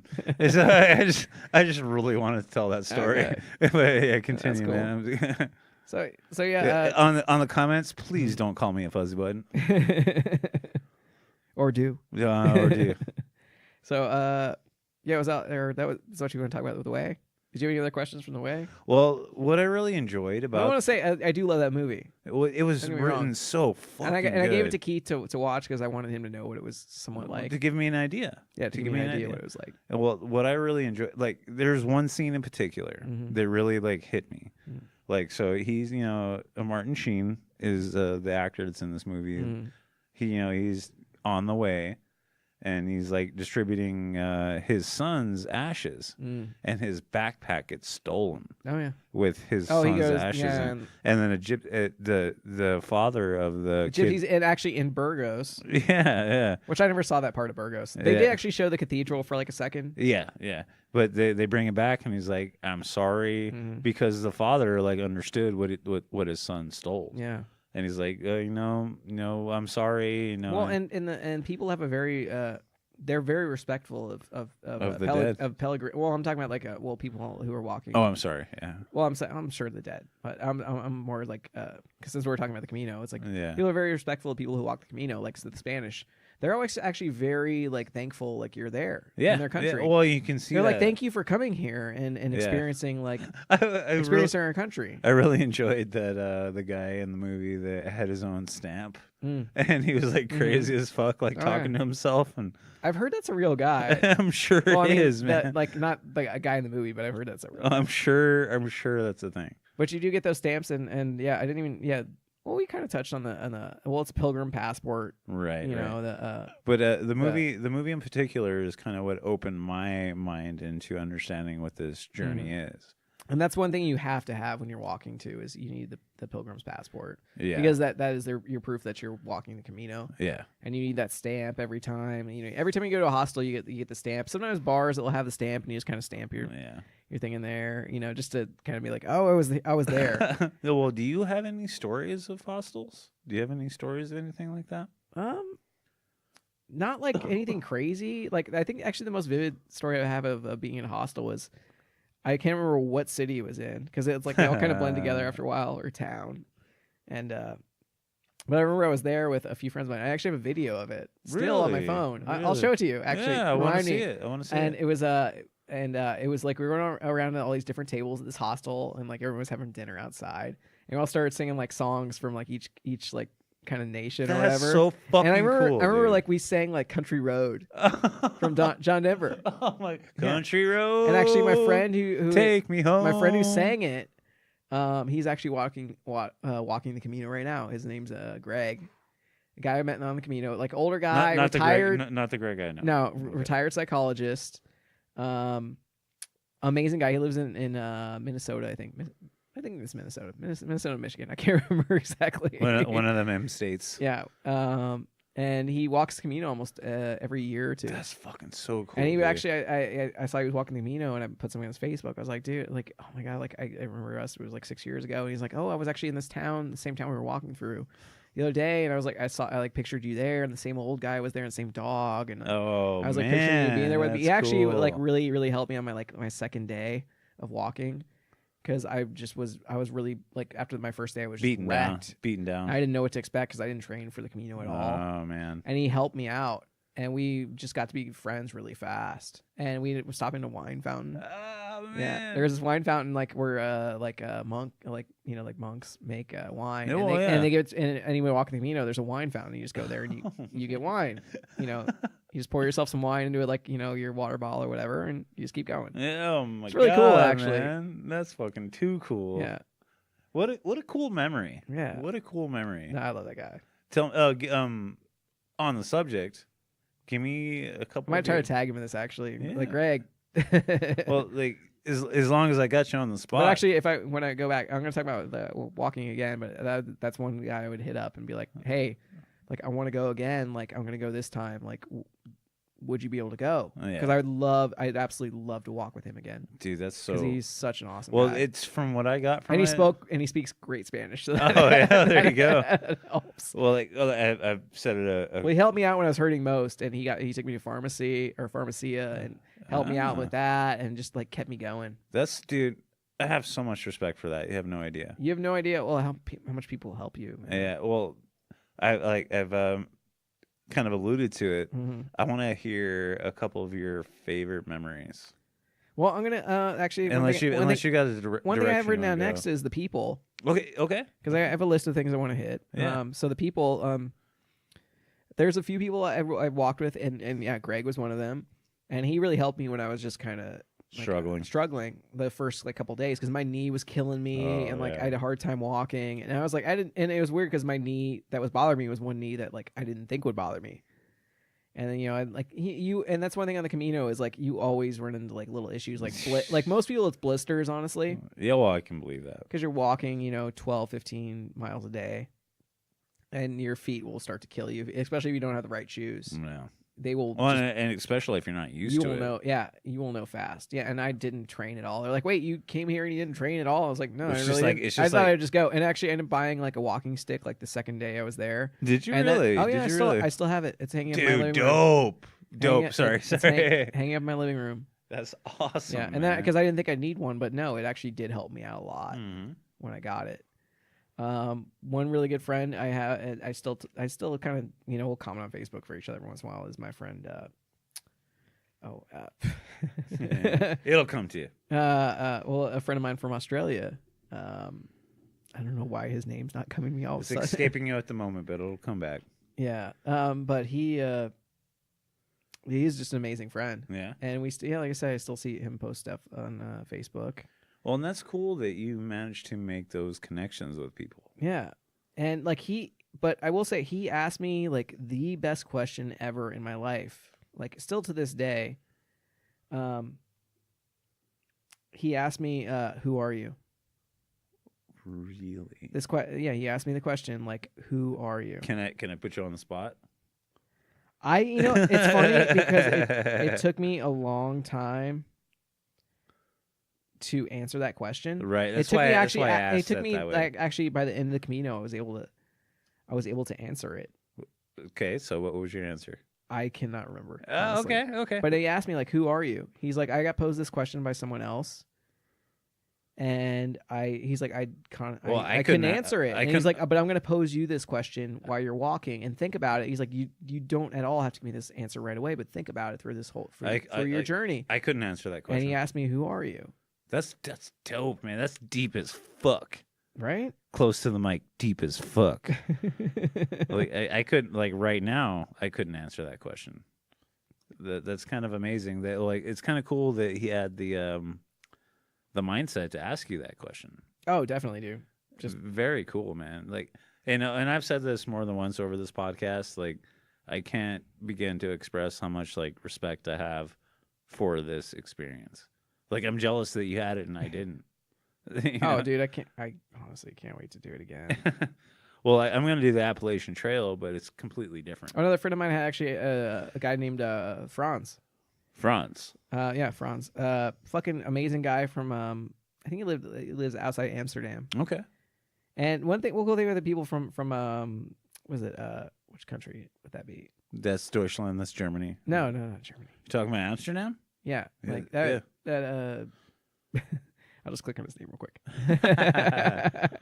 Thinking of Netherlands? Yeah, the Netherlands. That's exactly. Yeah, actually, in the Netherlands, they learn 5 languages. Yeah, because not many people speak their language. Well, because it's such a small area. Exactly. So they learn 5 languages. And now I'm all of a sudden finding it's Paul, my friend Paul Mullins. Shout out Paul Mullins. He's the Australian guy, and I actually always tell people Australians are the coolest fucking people in the world. Yeah, I have a hard time. Hands down, and I've always wanted to go to Australia. I really hope to one day to go to Australia. I would like to go, but it's a fucking 24-hour flight. Oh, I know, it's crazy, right? But yeah, him, Greg, Franz. Actually, Franz came to see me once in Vegas when I still lived in Vegas. We hung out for the day. Well, that speaks to the connection. It's unfortunate because I saw just recently because he was commenting on a Greg's post on being on the Camino, and he said I guess he just has hip replaced. Oh, ouch. Ouch. So he can't walk. But he's a really spry old guy, though. I gotta say, when I walked him at the time, I'm just really, really great guy. Well, that speaks to the connection you guys have. I met this really great Italian guy named Tommaso. Tommaso. Yeah. What a dope ass name. Yeah, he's Tommaso. really great guy. Really good photographer, but he never actually fucking edited the photos he took on the Camino. But really good photographer. Nice, man. Nice. Just there was a girl named Julia, and she sent me a message about on Facebook, like, hey, I'm not on Facebook anymore, but here's my Instagram handle. And unfortunately, the message like disappeared. Oh. Because she got off Facebook so fast, and I didn't save. And since I wasn't on Instagram, I didn't save her handle. So I want to fucking find it because I really, really like that girl a lot. Yeah, cool people, huh? She was such an amazing person. Yeah. I need to send my friends some messages, be like, hey, does anybody have her Instagram handle? Need to reconnect. Any way to get a hold of her, because I really want to get a hold of her again. Yeah. And because I just don't think I'll ever be able to again, because she sent me that message and then I just didn't reply or anything. And right. Yeah. Sorry, I got a little sad there for a second. Well, dude, maybe I'll find it again. That's we might be waxing. I probably put that on I put a Facebook post up about this. Right. I would like if anybody knows where Julia is, please let me know. We might be waxing emotional about this episode, dude, but I'm happy to do that. I've said this 5 times. But here's the thing though. It's like about all my friends I'm talking about. I met them 6 years ago. I've only seen one of them since that time. But they're still in your mind. They're still in my mind, and I still are friends with them on Facebook, and I'll comment on their stuff, and I still know them. Yeah, it made an impact. After 6 years, I only knew them for at times maybe only a couple weeks at most. Exactly. But we're still friends, and that's one thing about the Camino. You meet someone, and I always love this. And I'm talking about I'm doing Camino philosophy right now, which is where it would be referred to when you're walking the Camino is but you can meet someone and somebody could have told me oh, I ended up killing I accidentally killed someone. But the thing was, at the time when you meet someone on the Camino, there is no judgment at all. Right, man. No judgment of anybody. You could meet anybody at the Camino. It didn't matter, and it doesn't matter what their past was. You only want to know them right in that moment. Hey, who are you? And why are you walking? Why are you walking? And let's just talk and tell me about where you're from. Right. Tell me about your country. Tell me about your thoughts. That's so fucking awesome. And I love that. And I always told people if the world was more like the Camino, if everyone in the world could walk the Camino, the world would be a much better place. Yeah. Well, and it might be kind of cliche, but one of my favorite characters was Tom from Ireland. Oh yeah. But his whole thing is he was trying to write the story, and I really liked his take. His his contribution to the story because he was trying to write down the story of what he was trying to do a Camino story, and there are so many books out there of people walking the Camino. What was Martin Sheen's nickname? Oh, Boomer. Boomer, yeah. Baby Boomer. He was trying to write down his story, and he was trying to understand his son. Well, the Irish guy was trying to write down his story. Yeah, he was trying to write down his son's story, and he's the first guy that you see him open up to. Yeah. There are a lot of books out there on the Camino. Oh, people writing their own stories. I read one of them from actually a German comedian. It was actually really good. Really? It was actually really, really good. Really? Yeah. But it's one of those things oh yeah, everyone's got there's so many books out there on the Camino. It's what do you do on the Camino? I'm writing a book. Yeah, who fucking isn't? And I wrote a journal down and all that. Well, without you telling me I keep meaning to take all the photos I took on the Camino and all the things I wrote and actually put and just make a book for myself. Right. I just haven't gotten around to it. Well, and I realize I keep after 6 years, I still have not gotten around to it. Well, and I realize I keep saying how how awesome I think this is, but do not how many times I say it. Yeah. Don't you still mean it? Yeah. No, I know. Yeah, it's to literally, dude. You're one of my best friends, and I see your face and you talking about this, dude. It touches me. No, it's something I love. Yeah. I and I see that. Love it. I see that, and that's why so many times you're telling your story, I'm well, tell me about this. Well, tell me about that, and like the fact that you did it, man, I think it's pretty amazing. No, and this is a very like kind of emotional. Night Yeah, for me, yeah, it feels like. yeah. But it's like it's an emotional like. I like it kind of like takes me down, but it's like a good. Well, it means more to you because it means so more, much. It makes me happy like talking about this right now. Right, and I really hope you guys have enjoyed this episode because. Like I've enjoyed sitting here. I wish I keep saying this. Yeah. I wish you guys could see me. Mm-hmm. I'm doing like the whole thinker thing. Yeah. Putting my hand on my chin and just like listening to Nick talk. Yeah. So like it's. Well, it's let a really me cool ask topic. you a question though. If you know just everything you heard tonight, would you? Fuck yeah, I would. You don't even have to finish that sentence. Fuck yeah, I would, dude. Why like, would you do it? I would do it to discover myself. That's actually that's a good thing. Yeah, to not to know myself, but to discover myself. I'm gonna actually talk about this. So I have one thing on my list is daily routine. Okay, yeah, so, I want to hear this. Yeah. So I had my friend. He asked me like, "Who are you?" So I'm gonna go to my daily routine. I'm gonna answer that question. So we get up in the morning. You get up at like 8 in the morning. It all depends on when you wanted to get up. So I think I'd usually get up around 7:30 in the morning. And you already taken a shower the night before, like because when you get to a hostel, yeah, you like Bunch put your of people- stuff down, you find your bed, you take a shower. Otherwise, you're not gonna get any hot water. bunch of people there already. And you wash your clothes, you relax a little bit, maybe go get a drink, get some food, till maybe you have some dinner later. Hang out with your friends. And that was one thing I learned actually is you really don't read at all. You don't. You might bring a book with you. It's like you're never gonna have any time to read because you're writing stuff down. You're talking with people. So then when you get up in the morning, you're like, okay, I'm gonna get up in the morning. You get up, you get dressed, you try not to wake anybody up. By the way, earplugs, most important fucking thing. I caught that. You could totally own. You get up in the morning, and yeah, there's still people sleeping. Earplugs people are awake. sleeping People are pills. getting ready. You pack up your sleeping bag, everything you got. Usually I have like a sleeping bag like out if you're sleeping with a sleeping bag, which I always did because you got to worry about bed bugs. And then after you pack everything up, get your shoes on, and your shoes are always like usually like outside the room because they always like leave those. They always Really? well because they get dirty or smelly, and they always have them separate from everything else. Okay. Your shoes and your walking stick are usually set like just by the door, or it may even outside. Yeah, and your backpack, of course, is on your bed. Did you have to deal with people rifling through your shit? No. Okay. No. There are those occasions that I've heard stories about people like having stuff stolen. But it doesn't happen that often. Most people are very respectful of other people. I would hope so in that situation. It's one of those things. It's one of it does happen on occasion. People are people, but not a lot. It's like you go to charge your phone, you hook up your phone charger to a outlet with 10 of the 5 of their phones. It just it could happen. It could not. It mostly won't, but there is the off chance it could happen. But you're pretty much only in the hostel with other people who are walking the Camino. So they're not going to try to steal from you. And if they do, they're a horrible fucking person.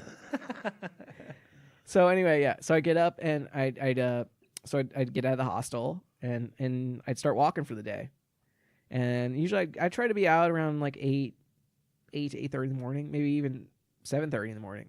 And the sun wouldn't necessarily be up, and there'd be some fog out sometimes. That's so dope. It was really man. nice, and the sun wouldn't necessarily really be up. Cool. I'd walk in the mornings. I fucking loved walking 8, 9 in the morning because it was still a little. It was there's still a lot of dew out and moisture. Yeah. Depending on which region you were in, and it was nice. Just walking in the morning. Man. And then if you all of a sudden it was 10 in the morning, you walk past a little bar, you'd stop and get a coffee. One of the few terms I learned was cafe con leche. Yeah. It's coffee with milk. Yeah. Okay. And I fucking love cafe con leche. And every bar you go to in Spain will always have an espresso machine. Oh, I okay. fucking love cafe con leche. I would never ever order it because it's pretty much a latte. Yeah. I would never ever order it in the U.S. sounds But I will so order it in a amazing, dude. second in Spain. That sounds And so it's amazing. so dude. good. Sounds so. And you get a fun. little espresso cup, and it's fucking awesome. So if you go to Spain, if anybody out there goes to Spain, order a cafe con leche. Say it again. You'll be for him. happy. Say it again for him. Cafe con leche. All right. You'll be happy.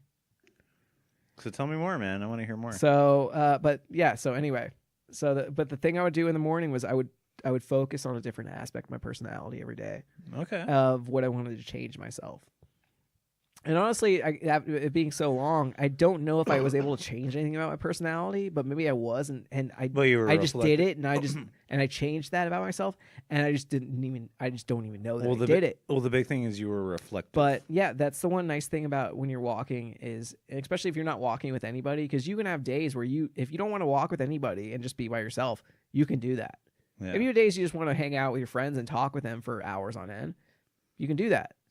You know, you all of a sudden you meet someone, you talk with him for an hour. You can do that. But if you just want to be alone and be like kind of be introspective, and just walk. And that's what I did a lot of days. Every day I try to have a different aspect of my personality that I wanted to change. And I would examine that, and I would go to the root core. I'm like, why am I like this? Why am I doing this? Like, how can I change this? And I did that every day. That's fucking so like awesome. Every day that I remember, well, that I could. But I did that as much as I possibly could. And like I said, I don't know what I changed about myself, and if I did even change anything about myself. But maybe I did. I just don't know, because I can't remember. Well, here's the thing: is you were introspective. But you know what? I really do believe that I did change myself while I was doing that. Well, it definitely made you like I didn't know you before this. It made me more the person that I wanted to be. It made you. I didn't know you before this. No. But I can honestly say, in my opinion, it probably made you in some way a better person. I'd like to think so. Yeah. Like I said, I didn't know you before you did that. But that was what I did every day, and then I'd walk as long as I wanted to walk. You know, you usually you figure out the day before, like, where you want to walk to, or maybe where your friends are walking to. You're like, okay, I'll stop there. And you stop at a certain hostel. You're like, okay, we'll stay here. And then stop at the certain hostel, go in, take a shower, maybe wash your clothes, because you have to pretty much wash your clothes, and like just sinks like every like couple like day or two. Yeah.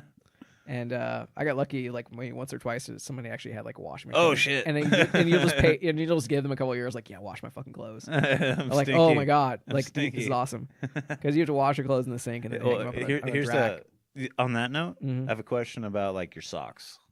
Yeah, what about it? Like, did you get to wash them regularly? Yeah. Or did you? Oh yeah. Because like wool socks too. You got to wear wool socks. Yeah, I was gonna say. They're so comfortable though. Oh my god, wool socks are so fucking comfortable. He's like, so I can imagine walking in. And you have to wear synthetic materials too. Oh, you want stuff that'll dry fast. Yeah, you need stuff that'll dry fast. Because I can imagine like with shoes and socks, those that have to be smartly chosen. Yeah, and I remember I spent like around $200 and something, like I think I spent like $230 on a pair of shoes. I believe it. But you know what? I always tell people this, and this is one thing I learned in the book. Do you was if you're gonna spend money on anything, spend money on shoes, because that is the most important fucking thing. Like anything else, like spend money on shoes. It's like having tires, dude. Yeah, it's like having tires. Like spend the money on, like, don't fucking cheap out on shoes. Like fucking buy really good shoes. If you're gonna do this, get good shoes. Yeah, because you're gonna be walking all fucking day, and that's the most important thing. Yeah. And I got lucky because I only had like maybe two blisters the whole fucking the whole walk. Yeah, really. And one day I got one because I walked like 35 kilometers. So I actually walked a really long time that day, and it like got me. But it was honestly just because I walked that far. Yeah. Other than that, I wasn't bad because I had a good pair of shoes. That's awesome. I got a really good pair of shoes. That's such a cool story, dude. Yeah. Such a cool story. So let's see. So I got like people why I decided to walk it. I did that. Why I got out of it, or what I got out of it. I kind of did that too, right? Yeah. So the next thing I got is the cost. So for anybody thinking about doing it, it's honestly not that bad. I mean, for someone like me who like actually me right now, I couldn't afford it. Well, you have to think about your time off. Yeah. Well, first of all, you have to think about you're gonna have to take at least a month off, depending on the Camino you want to do. If you want to do you can do short Caminos of like, it's really about your time frame. What you can do. Like, I wanted to do the longest I could, so I took off I think it was like 26 days. I was in Spain like 23 days. But you got to think of like a day, like 2 days for travel time and all that. I think when I got back, I had like maybe a day off. I don't really remember. It's been so long. Going right back to work after But at the time in 2013, I honestly spent like $700 just on gear. Yeah, so I spent like $200 on a backpack. Really nice Osprey backpack. I spent $230 on a pair of shoes, and then I just did like miscellaneous from there. You know, like sleeping bag, and what else? Just little things from there. Like I said, some of the essentials are earplugs, hands down. Yeah. you just honestly try to keep the weight down as much as possible. Well, like you usually only keep like maybe like 3 shirts, like maybe like 2 pairs of pants. I think I only actually wore like 1 pair of pants the whole time. Well, like 2 or 3 pairs of underwear, 2-3 pairs of socks. It all depends on how much you want to wash your stuff. But I kept it. It was like my backpack was probably like maybe 5 pounds. Well, like like 5, maybe 10 pounds at most. And then that's and people would actually lift up my backpack and be like, what the fuck? Like, this is light as shit. I'm like, yeah, I don't carry much. And actually, I brought something I probably shouldn't have, which was I brought like a mirrorless camera, which probably weighed another 2 pounds. And I could have totally done out that, even though I got some really amazing pictures at one point. But I didn't use it enough to really justify it, because you can be just fine using a cell phone. Right. And you can get some great. You could. Yeah, you can get some great pictures just out of the cell phone. Well, like I'm huge into survivalism, like what you would call prepping. Yeah, being a prepper. Mm-hmm. And one of the big phrases that they use is ounces. Ounces translate into pounds. Yeah. Pounds translates into pain. I bought a really great book. It was like Walk Far, Carry Less, and about the Camino. Yeah. And I actually was like cutting off like tags on my underwear and stuff.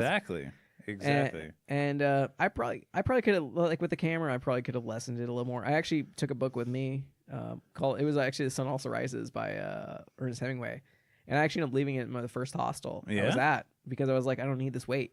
I kept one book in my backpack, which I honestly never I honestly carried it just because I knew I needed something to read on my way back to the U.S. That was the only reason I carried it the rest of the way. What was the water situation like? Oh, you can get water everywhere. Yeah? Yeah, on the Camino Francis, you can get it just all the time. Yeah? You didn't need to carry much. And that was actually one thing I realized. Like, I was watching a video the other day about your packing list, and the guy was like, oh, just carry like a 1-liter bottle, and I carried actually like a heavier like REI bottle. Okay. And I was like, and I kind of realized now, I'm like, oh, I didn't need to carry that bottle. Like, I just needed a cheap, and honestly, the best is like a cheap plastic 1-liter bottle. Yeah. And you're totally fine, because you can get water like all over the place. Really? So you don't need that much. And then sometimes you carry some food with you, like some chocolate. Like, I love fucking chocolate. Dude, European Kit Kats are fucking awesome. By the way, I love European Kit Kats. I haven't had it in years, but that was one thing I remember. My roommate went to Spain, and he's like, "Oh, you want to bring anything back?" Like, dude, give me a bag of fucking Kit Kats. You're in Europe, because the chocolate is just so much better out there. But that's actually like, shit. Sorry. Good job. But that's honestly it's like the chocolate out there is really good. And it's really good energy. And actually, I will say the fruit in Europe is amazing. Well, the thing that I was, because like, you get a banana from a store, it's brown, but that means it's good. Well, the thing I want to interject on is the time I've spent in Ireland, they're Hershey bars, dude. Oh yeah, see, like I said, chocolate. Yeah, the Hershey bars. Chocolate is so much better. It's a completely different experience. Completely different experience. So I'll get into like the rest of the cost was like, I normally spend about 25, 30 euros a day, and that included food. What does that translate and hostels? To? Maybe another $5. Fucking really, dude? Oh, shit. Maybe not even that. I think the euro right now is around the same price as $1. Okay. I mean, I could look it up if you want to really know, but it's usually around like $1 to $1.25. It's pretty close to the U.S. currency, maybe $1.50 at most. And I would get at the ATMs. I'd usually get around like 200 euros at a time. It sucked because I'd get like $50 euros. I'm like, God damn it, I gotta break this. It sucks. But yeah, I would normally spend around like 25 to 30 euros a day. That's crazy. And then like usually I'd stay at a hostel, and it would be about maybe about 8 to 15, 8 to 12. Actually, most of them were probably around 8 to 12. Really? And maybe once in a while you find one that was like 4. Really, dude? Yeah. That's such an amazing experience, dude. And that'd be a refugio. Okay. I'm saying that word badly, but say it again. Refugio. Okay. Yeah. I don't know that word. Yeah. But it pretty much means hostel. Okay. And I think a primitivo is like more of a private residence, because there were times where you would run across like people who would convert their homes into like a bed and breakfast, basically. Yeah, pretty much. Those were nice though, and you could actually request like a private room, which was nice. Because then you gotta be like, oh, I'm not sleeping along with anybody else. And I actually did stay at a hotel a couple times. I stayed at one in Lyon, and I had an amazing bottle of wine. I remember taking a bath, and it was like the most unbelievable experience.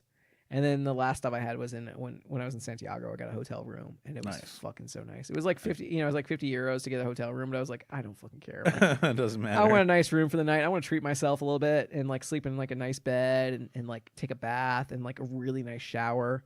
Oh man, I had the best shower I ever had in my life. Like maybe like 40 kilometers or something, 50 kilometers from Santiago. And I stayed at some people's house.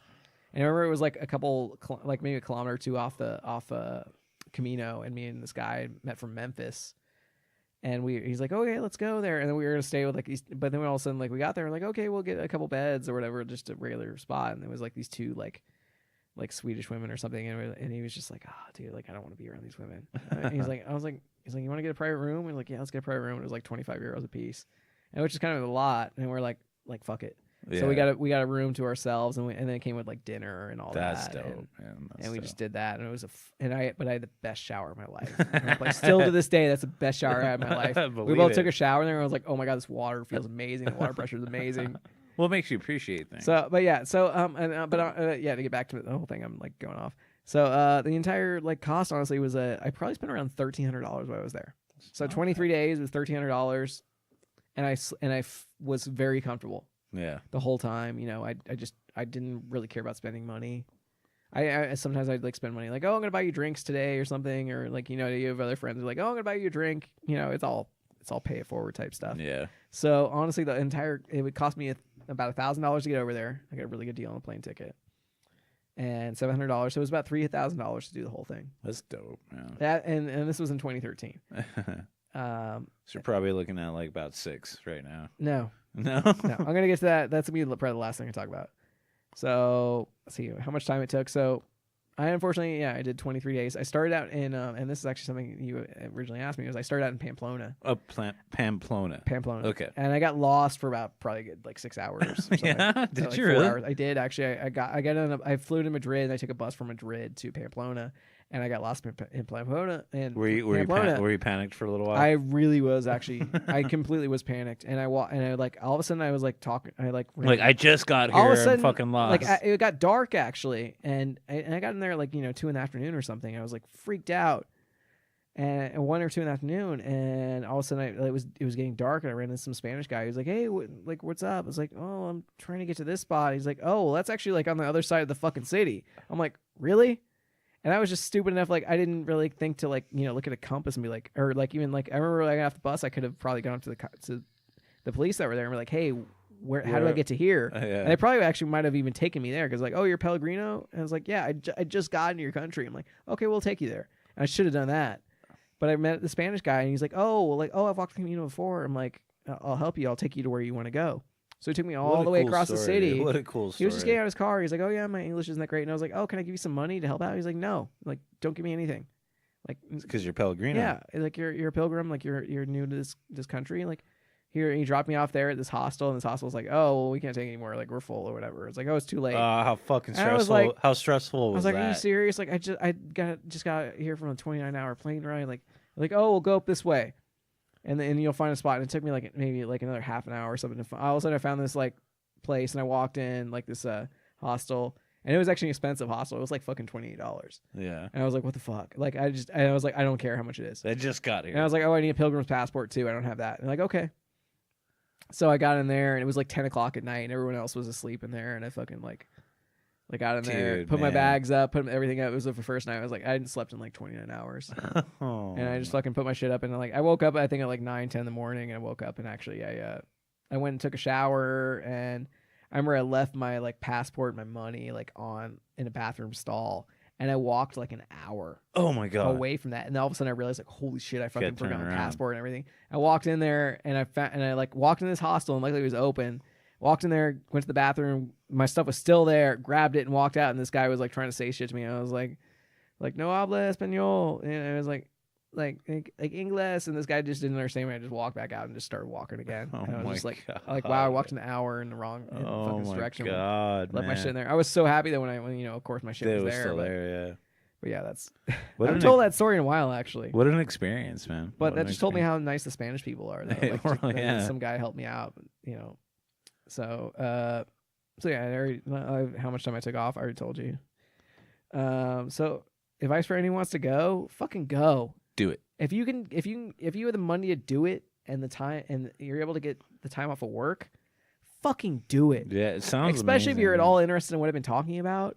If you want to get some clarity in your life or just be away from everything, just honestly live. What's an forgive me for saying this, man, but it's like it's an inspirational story. Thank you. It really is, dude. Like it's one of those things that I wish I had the nerve to do. That was actually one thing when I was leaving the U.S.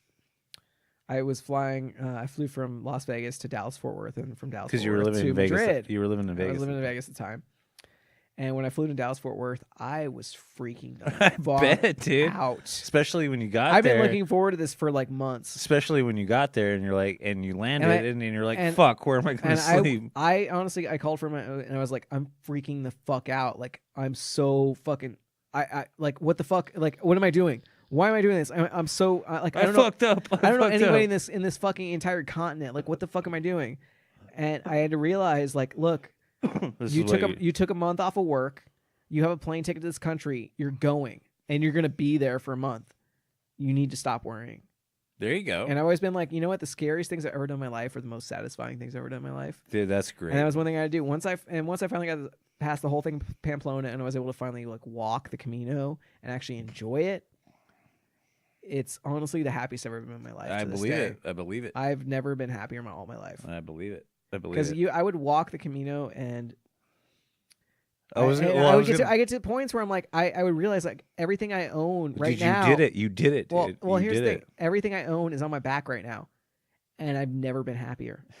And you start to realize that you really don't need much at all in your life to be happy. You really don't. Well, I love that. Yeah. You're so right. And like I said, I was talking about earlier, like you can take a week and do the Camino, or if you want to do like it over a course of years. Mm-hmm. I've met people who are like, oh, I'm gonna, they're like, oh, we'll have a week at a time, and every year they come back and they do 1 week and 1 week and 1 week and come 1 back week and start off every year. That's crazy. Every year, and they would just do that. Well, like to kind of piggyback on what you were saying is like I really want to do the Appalachian Trail. Yeah, but like that's something that you have to take. Well, the thing is with the Camino is you can get away with not carrying really anything. Right. Hardly anything. You don't need much to do it because they're like, well, it depends on where there's a lot of people. If you're walking the Camino Francis, there's like a town like every hour there's pretty much another town. Really? Pretty much. Really? Except for certain points in the Meseta, which is the desert area. But you can always get something and you don't need a lot. But yeah, if you're walking like the Appalachian Trail, you need like a lot. You need food and gear and water, and that's a different animal, and it doesn't have the same spirit. See, I could get away with walking the Camino at like 5 to 10 pounds. Yeah. If you're walking the Appalachian Trail, you're carrying like 30, 40 pounds easy of gear. Well, and then here's no problem. Well, here's the thing: if not more. The thing about the Appalachian Trail is it doesn't hold the same. Yeah. It's not quite as heavy. Yeah. Well, and also it's just. When I say heavy, I mean not well, and it's a different experience too because the Appalachian Trail you're going up mountains and climbing and camping and everything, and with the Camino it's more a social thing. Right, well, that's what I mean. It's different. Yeah, it's and you're not. It's not so much about the terrain as it is about the experience. The experience, yeah. I feel like Camino is a much heavier thing. Not to say you're not pushing yourself on a Camino, because there are times where you are pushing yourself to Oh, by no means am I trying to get through your limitations. But I think if you were doing something like the Appalachian Trail, you were definitely it's more of a physical struggle. Right. And I mean, not that you're not struggling on the Camino, because you do struggle. Well, that's what I'm trying to say. I got with my body. My body would totally make me struggle. Yeah.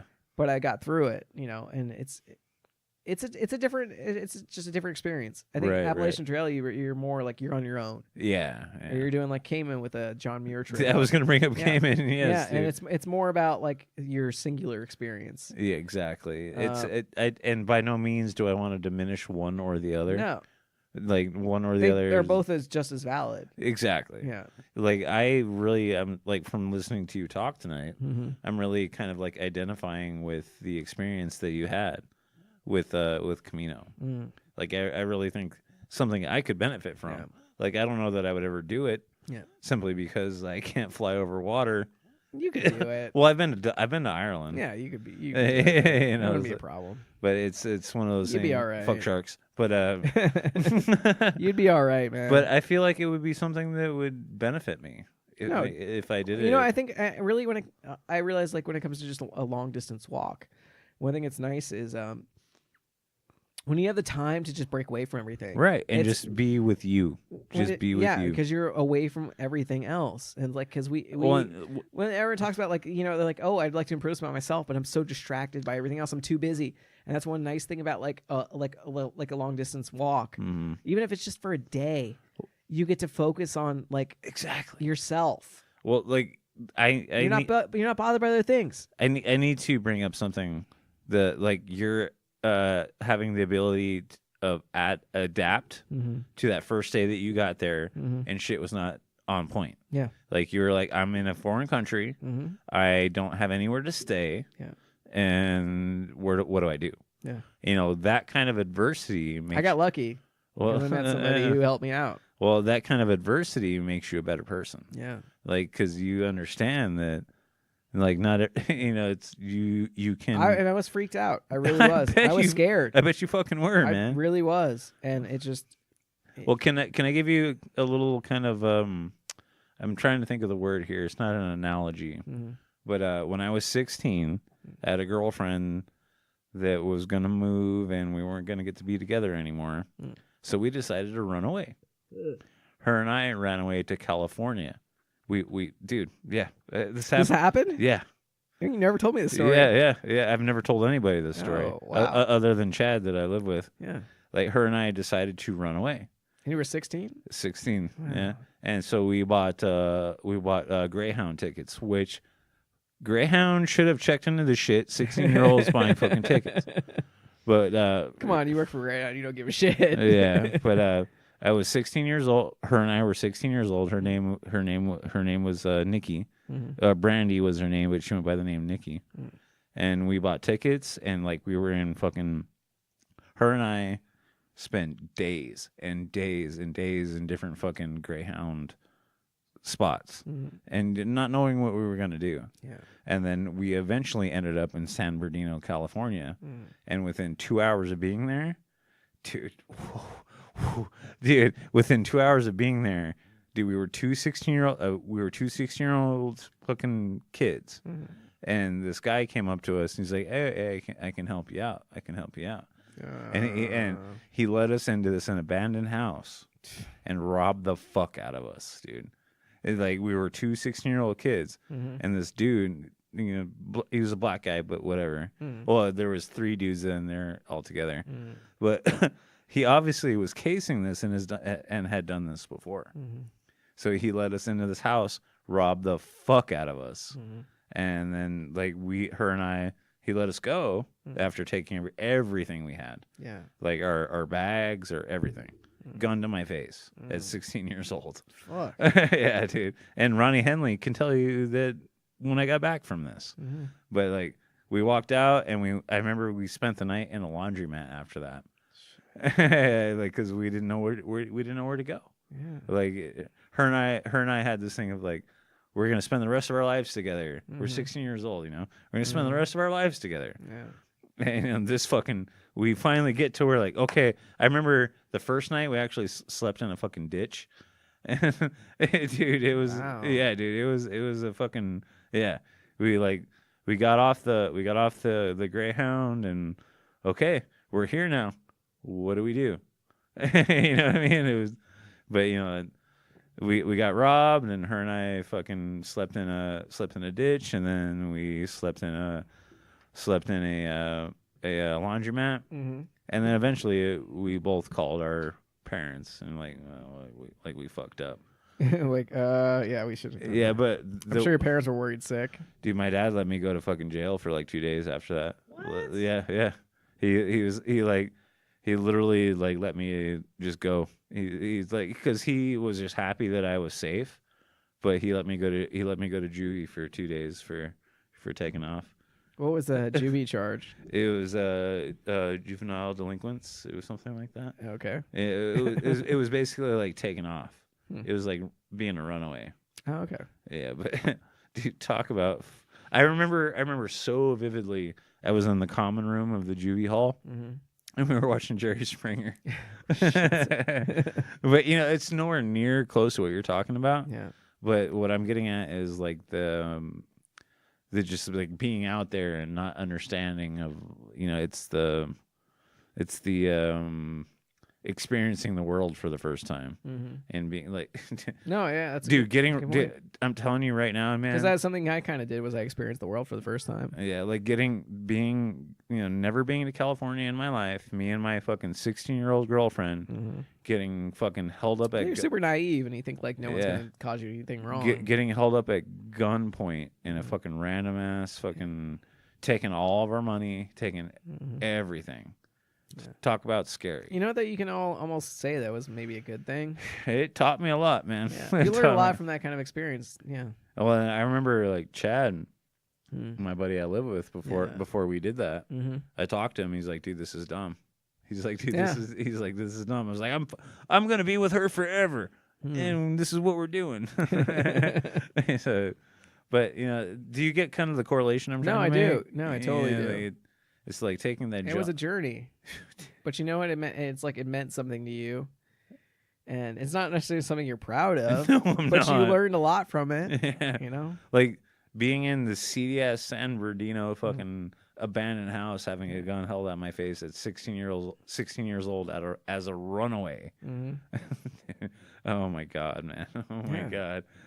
Oh my god! Sorry. No, anyway. That's a good story to tell, man. Yeah, that's good. That's a good point. Yeah, but that's kind of it's been interesting. The last like 2 weeks of Nerdy Bones, we kind of been a little bit more introspective. We've been we go a little more off the cuff, like kind of our older episodes. Yeah, kind of thing. We're not we've been structured necessarily, or we're more like we're gonna just talk about shit. We're like, okay, we're gonna get into this, and then we're like in the middle, and like all of a sudden, I'm like in the middle of a paragraph. We're like, we're gonna go off on this for like the next. Well, 5 minutes. it's funny that I feel comfortable sharing that story. Yeah, dude, that was because I was like really super like interested. I was like, that legit happened. What happened next? Yeah, and the cool thing about Nikki is she's got 3 kids now, doing awesome. No, good, doing awesome. Good.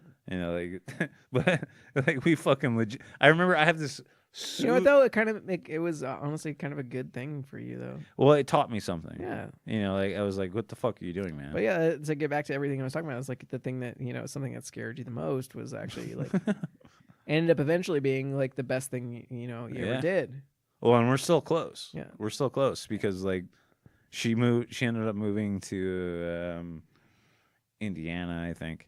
But like we still communicate. That's good. 20 years later, we still communicate, and we like. Do you remember when we did this? When you share such an intimate experience and like just powerful experience, definitely creates a bond. Yeah, and that's kind of what happened with me. There's nothing like standing next to somebody and having a gun put in your face. Yeah.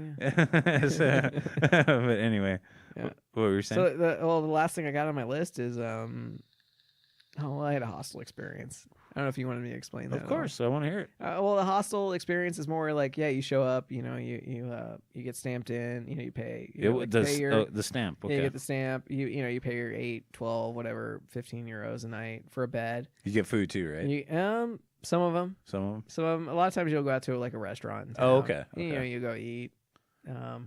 You usually get a really good meal too, by the way. Yeah. And actually, at times they usually had like a. What was the food They actually usually had a pilgrim's menu. What was the food like? Dude, the food was fucking awesome. Oh, I bet. I want to say, dude, you go to any bar, like they'll give you free tapas. You order a drink, you get free tapas. Yeah. Yeah. Even if it's just like jamon on bread. I remember on the movie, he's like tapas. He's like, no, dude. Well, I think in certain regions it's something else. I think in the Navarra region, in the Basque. Is that what it is? It's different. It's called something else. But it's the Norwegian book. Yeah. I told you Dutch, I watched it twice, Dutch. dude. I watched it twice. It's Dutch. That the food. It was pinchos. Pinchos. Yeah, okay. in that region, yeah. But yeah, dude, tapas is fucking amazing in Spain. But I always love the fact that you go to a bar and you get like free tapas and you order a drink, and also like you get a sandwich, and it was a bocadillo. Bocadillo, and they put no condiments on anything. It's just like, okay, it's just ham on bread. or like or some chorizo, like sliced chorizo. Dude, that sounds dope. No, it was actually like legit, like good fucking like sliced chorizo. Like, like a sandwich meat type chorizo. We think of America like chorizo. It's like you just think of like, I can only get like, ground. Yeah, ground chorizo. And I'm always like, where the fuck can I get like regular, just like sliced chorizo? Yeah. I've honestly probably never been able to find it. A lot of Southwesterners. It's hard to don't find. know that's what it is. It's hard to find it for some reason out here. I don't know why. It makes no sense to me. For your listeners out there. I can find chorizo in a regular grocery store. I can't like get like sliced, like, for deli chorizo. For your international listeners out there, we live in Tucson, Arizona, which is right next to Mexico. Yeah.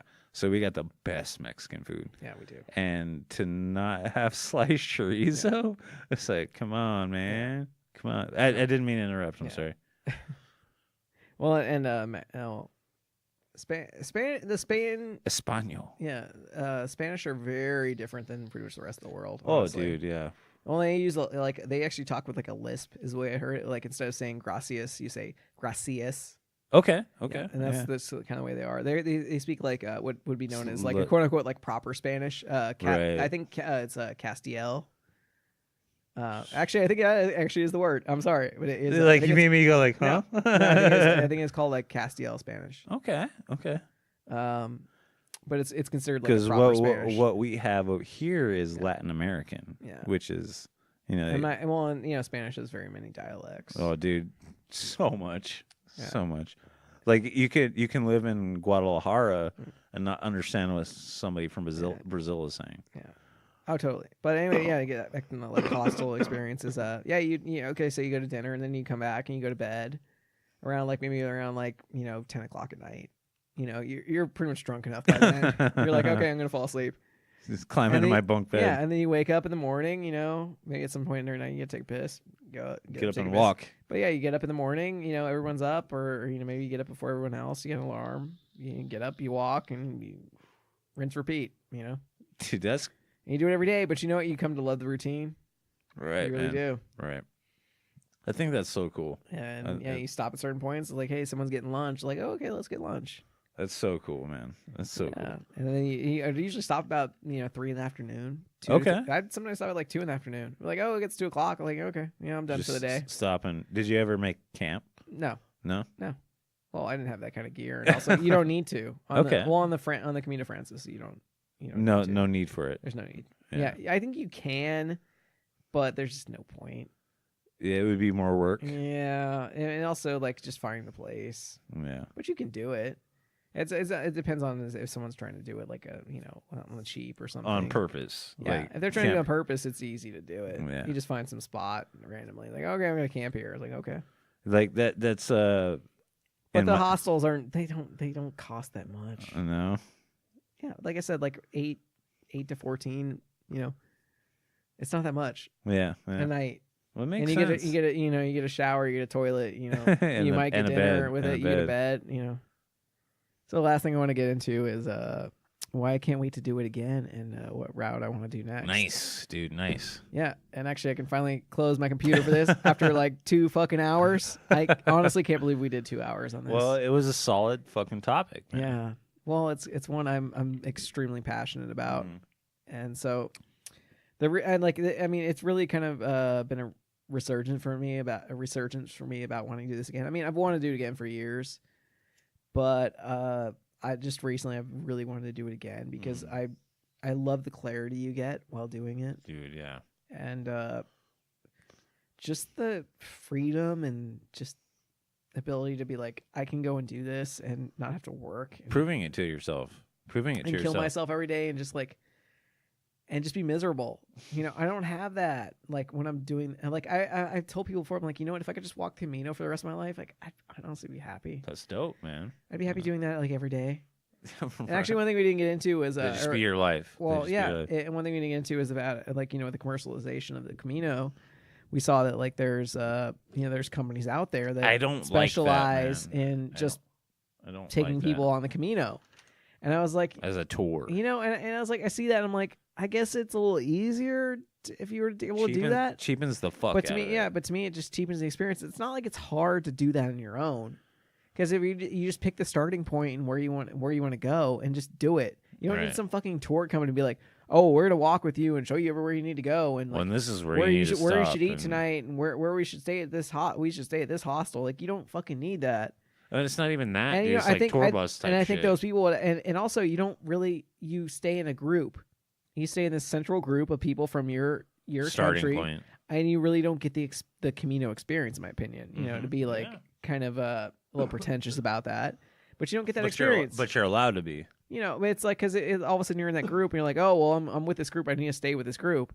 And if you're just going on the Camino and just being like, hey, I want to just do it, and be like, I want to, and just meet whoever, you can get that. But if you're in a group, it's like, okay, you feel like you're almost kind of confined to that. Right. Or that experience. Well, I get that. I mean, I get that. And personally, if someone offered me a job to do one of those, You'd probably do it. I'd do it. Yeah, probably do Just it. because I'd be like, wait, you're going to pay me to walk the Camino, like, you know, every day? Yeah. Yeah. Yeah. Okay. But I would probably be like, I'm going to take you guys off, like, the normal route. Like, Well, hey, what do you guys want to do? Well, like, I try to be as open as I could with, like, the people I'm taking. I'm like, hey, do you guys want to stay? You want to stay here? You want to go keep going? You want to meet these people? Like, hey, if any of you guys meet someone else you want to hang out with, do it. We'll meet here at a certain time or whatever. And, like, you know, or if you want to, like, stay with them, like, okay, I'll tell someone, like, hey, this person want to stay back and walk with this person. Okay. Yeah. Well, like, and like my big takeaway from it is I love, like, just seeing the light in your face when you talk about it. It's just somewhat, and that's why I had so many questions. Yeah. And like, it's kind of silly. I like talking about it. So. Well, and it's kind of silly, but like, not to give too much away about where we record, but the street I live on is Camino de las Palmas. Yeah. You know, like, so that's the path, or it's the way of the palm trees or something like that. So it's just really cool to hear this story. Well, and for my next one, I want to go back within the next like 5 years. Hopefully, I'll have enough money to do it by then, and a job where they'll be like, and I'll be like, I go to a job, I'm like, hey, I want to take 2 months off, right? And hopefully they'll be like, okay, and not be like, oh, well, if you leave, like you're not gonna have a position. You're not gonna have a position anymore. Yeah. I just kind of have to wait and see, but I want to go back in the next 5 years, and I figure I'm gonna need about $4,000 to $5,000. Yeah. To really just to be able to do, because I want to do the Camino del Norte, which is the northern coast of Spain, and it goes through different path. It goes through like San Sebastian and Bilbao, and then I want to go on that and then meet up on the Camino Primavito, which is the first Camino, and I want to take that down to Santiago. That's awesome. But I want to do a full Camino, and that one actually I guess is like 45 days. That's what I saw. Okay. Because there is also one you can take the full Camino del Norte. Yeah. But I want to kind of do a little bit of both. Yeah, yeah. That's awesome, the Camino del Norte and the Primavito, because I just want to kind of have that. And from what I know is that there are less people on those, and actually you get to know people a little bit more because on the Norte, it's a little more separated. So where like you know, there's only one town every 20 kilometers, so it's kind of like you kind of have to stay in a certain place.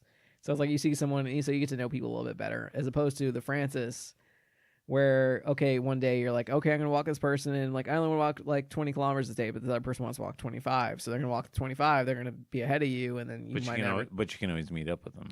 Yeah, eventually. You can always I had that happen to me, like, where I'd like walk one day, and I'm like, oh, I couldn't walk the rest, and then all of a sudden, like a week later, I'd be like, oh, shit, how you doing, man? Like, how's your Camino been? That's cool, man. You know, and the one phrase I haven't mentioned in this whole episode is Buen Camino. Oh, yeah, it's in the movie. Yeah, Buen Camino, which is something that everyone will say to you no matter what. Like if you're just meeting, if you're leaving someone, or even walk by, like, you know, just someone randomly, a fellow traveler, you know, just who's coming up behind you or in front of you coming down, anything, they always say Buen Camino. Yeah. And it pretty much means like good walk, good journey. Yeah. I don't think there's any direct translation, is what I've heard, but it pretty much always just means, like, you know, it makes sense. It makes sense. Like good walk or good journey. Yeah. It's like Benvenutos is kind of what it makes me think of. That's a Spanish term for good day. Because what does buen mean? Good. So you can say like good walk, good way. Yeah. Good journey. Yeah. You know, like I actually looked up Camino earlier, and it has like fucking 6 different meanings. That's one thing. Yeah, that's one thing about Spanish, or, you know. Well, it's Latin. Yeah. It's Latin. There's so many. Camino's. Oh. Yeah, it's Latin. Well, that's the Spanish language, from my understanding. Well, that's one thing with like Spanish or other languages other than English is they have so many meanings for like one word. We have a few words in English that mean different things. Right, like them, those, these, those, that. Yeah, but in Spanish it's definitely like okay, one word can mean like fucking 5 different things. Like, right. What? Well, and the big thing in the Spanish language is there's gender qualifiers. Like a lot of things are male or female, just like a chair. Yeah. I don't know the word, but like a chair has a female or male qualifier. It's like I said, we grew up here. We should know this shit fluently. Yeah. I can understand it when people are speaking it to me, but if I was to, I'll be at work and like a woman I'll be working with will like say something in Spanish and I'll be like, I'll kind of get the gist of like, okay, what's she trying to tell me? I'll get that part, but that's about it. Another guy I work with who speaks Spanish will be like, "Oh, that's what she said." I was like, "Oh, okay." I kind of figured. One of my favorites from working in the kitchen. Do you know the Spanish word for olives? Aceituna.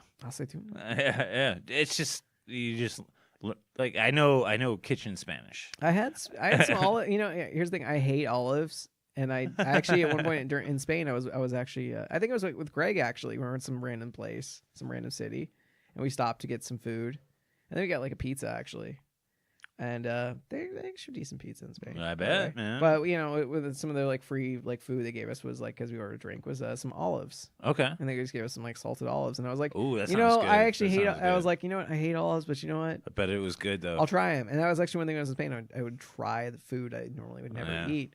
And I was like, I didn't absolutely hate the olives, but I was like, I still just don't enjoy these because they had the pits and everything. But I was like, they were Spanish olives, and I was like, I just still don't like these. But they were. But I was like, I tried them. They were salted olives. Yeah. Okay. And I was like, I just still don't like these.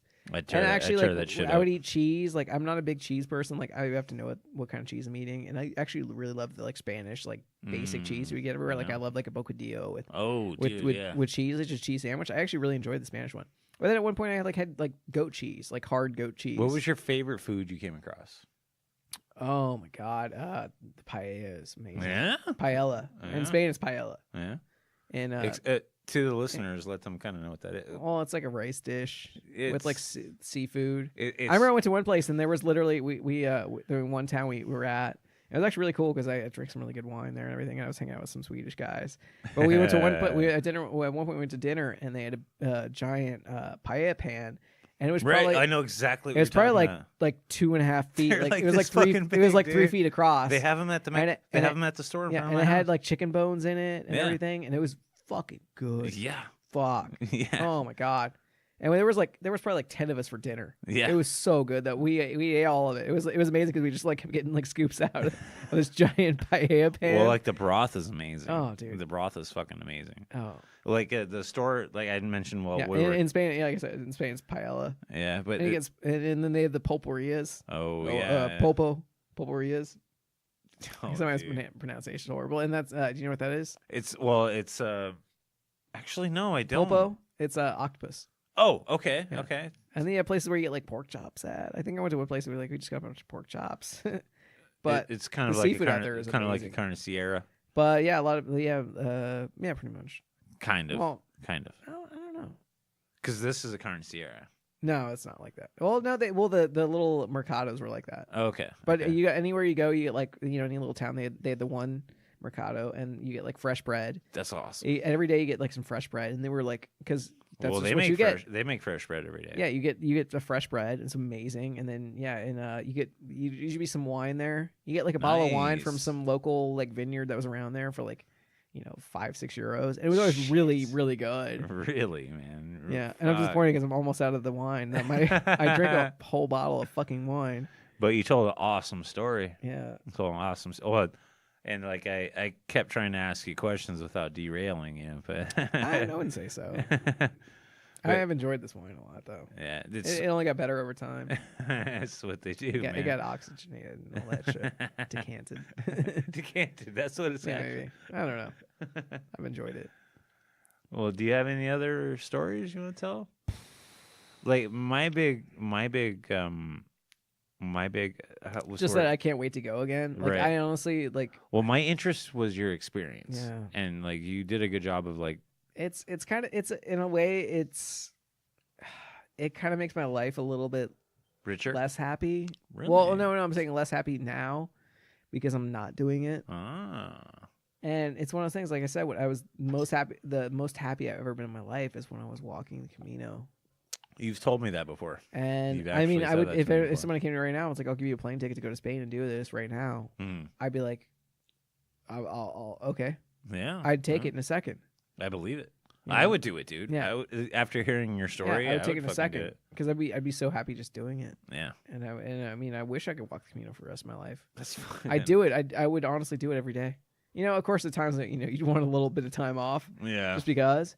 But if I could walk, if You want like a week. if somebody's like, okay, you're gonna like, hey, I want you to walk every single route of the Camino de Santiago for the next 5 years, I'd be like, okay. Yeah. Well, What do you want me to do this? Well, like you said, you would need a little time here and there. Yeah. You know, a little bit of a break because it's a lot of walking. Well, yeah. Well, you just take a week off. Yeah. Go watch. Well, you need to be able to just Go take a rest shower. your body. Go take a shower and watch some. You need a little SpongeBob. privacy. Yeah. But dude, I enjoyed the story. Thank you. I really did, man. Yeah. And, like you and like I hope I asked some engaging questions. You really did. Yeah, definitely. Yeah, like I I really feel enjoyed it. I mean, this is the most I've been able to talk about the Camino like in definitely a few years. Yeah, well, dude, like and, I said, and it's honestly my favorite thing to talk about. I- And I hope like by now like we haven't lost like 90% of our audience. Well, here's the thing: is if we did, they're not true fans. Like Well, they're not even fans, just they probably heard what they needed to hear. yeah, dude. But you told a compelling story, Yeah. and like I don't mean to be like cheesy about it, Mhm. but I really enjoyed it, dude. Thank you. And I just Thank you. it's like it's inspiring. Thank you. So like I that's awesome, dude. Yeah. That's fucking awesome. Thanks. So, but before I was happy. I mean, I was really happy I got to talk about this. well, dude, yeah, like I said, like you. It was very. I mean, and it's very different from our normal. Well, yeah, it's a conversation. completely different. But nerdy- this is something. Well, we always say like we are talking about subjects we're nerdy about, and this That's- is something I'm extremely. This nerdy is about. that's the point of the show, man. That's If the fucking anything, point of the show. This is the thing I'm most nerdy about. Yeah, exactly, Camino. man. And I always refer to it as the Camino. Well, yeah. Well, and I heard that on the movie. Yeah, and I mean this is definitely one thing I'll do again one day Nice. at some point. You know, I just have to get the money to do it, and I'll do it. Money I and will. time. I will definitely do it again. Yeah, money and time. I mean, it's gonna happen for me. I know at one point. It's just money. Yeah, money and time. Yeah. And it's unfortunate as Americans that we have to deal with that kind of shit with the time Right. aspect. Right. Because you look at the rest of the world and they're like, like I think like Germany or something like They get a lot of They do like 4-day work weeks or something like they that. get like there's like a mandatory like month off. mandatory. Mandatory. Yeah, everyone gets a month off of work. Well, you look at the rest of the world. They're very well traveled, and when you tell if you're an American, you tell someone from somewhere else in the world, like, hey, like, oh yeah, I haven't had a vacation in 3 years. They're like, what are you fucking talking about? Like, Yeah. what do you mean you haven't like taken a week off of work in 4 years? Yeah. It's so foreign to them. It's insane. Well, you get They're like, that is really fucked up. well, you get a lot more out of your workers Mm. when you give them like. Well, that's time just off. one way America is just fucked up in that way, where Yeah. we focus more on the productivity of society as opposed to health or like the happiness for workers or of workers. And I remember one thing about like REI, for instance, is they do this thing like they want a work-life balance. And that's actually one term you'll hear more nowadays than anything is having a work-life balance. And I've talked to I remember talking to a friend of mine about that. It was like there needs to be a balance between your work and your life, to where like you can enjoy your life, but at the same time like not be just overstressed by work. 99.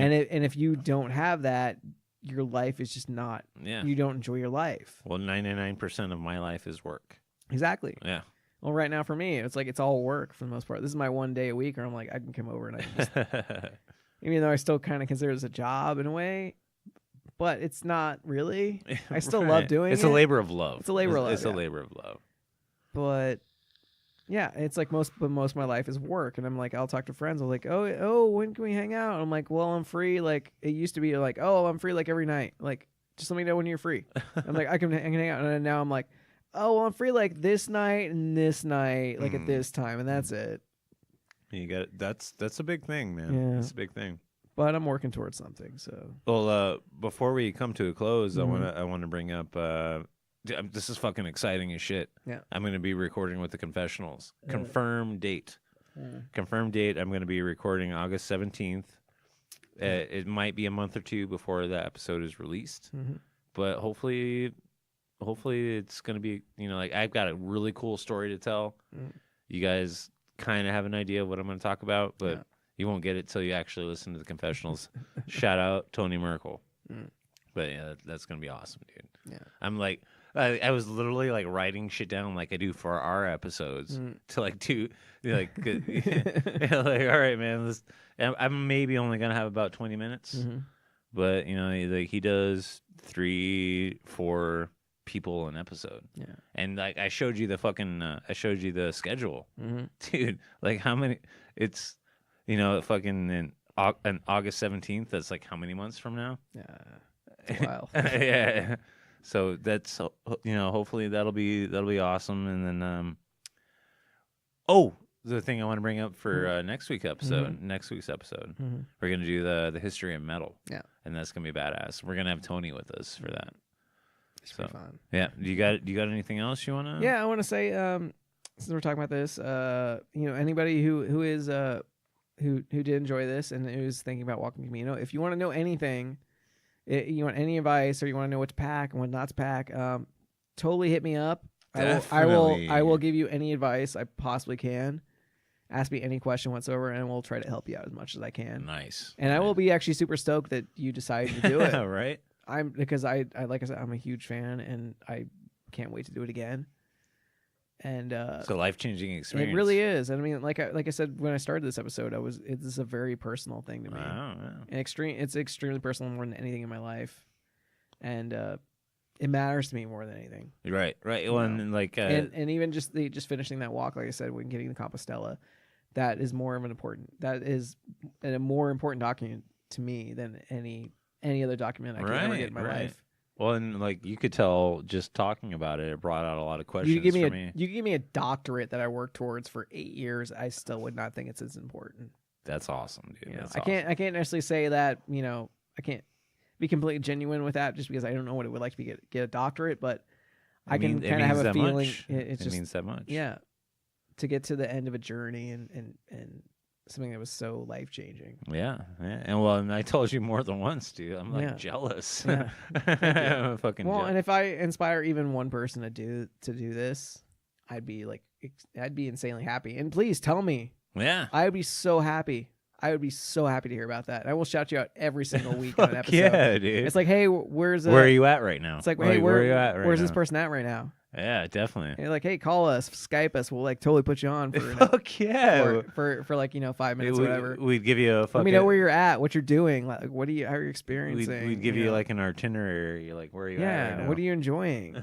I would love to hear that so much. Well, and the big thing, like I've said this more than once tonight, the passion I get from you with this topic. Yeah, like it inspired passion in me. Yeah, like it's fucking. I appreciate that. As cheesy as it sounds, like dude, like the fact that we did this tonight, I really hope next time I walk again, and I think I'm talking to Megan about this. Like, I would love to take a friend of mine with me next time. Nice, man. Just to experience. Nice. To show them the experience. Nice, dude. I would be like, look, we're not going to walk together every single day. And we have days we don't walk together, or like we'll only see each other at the hostels.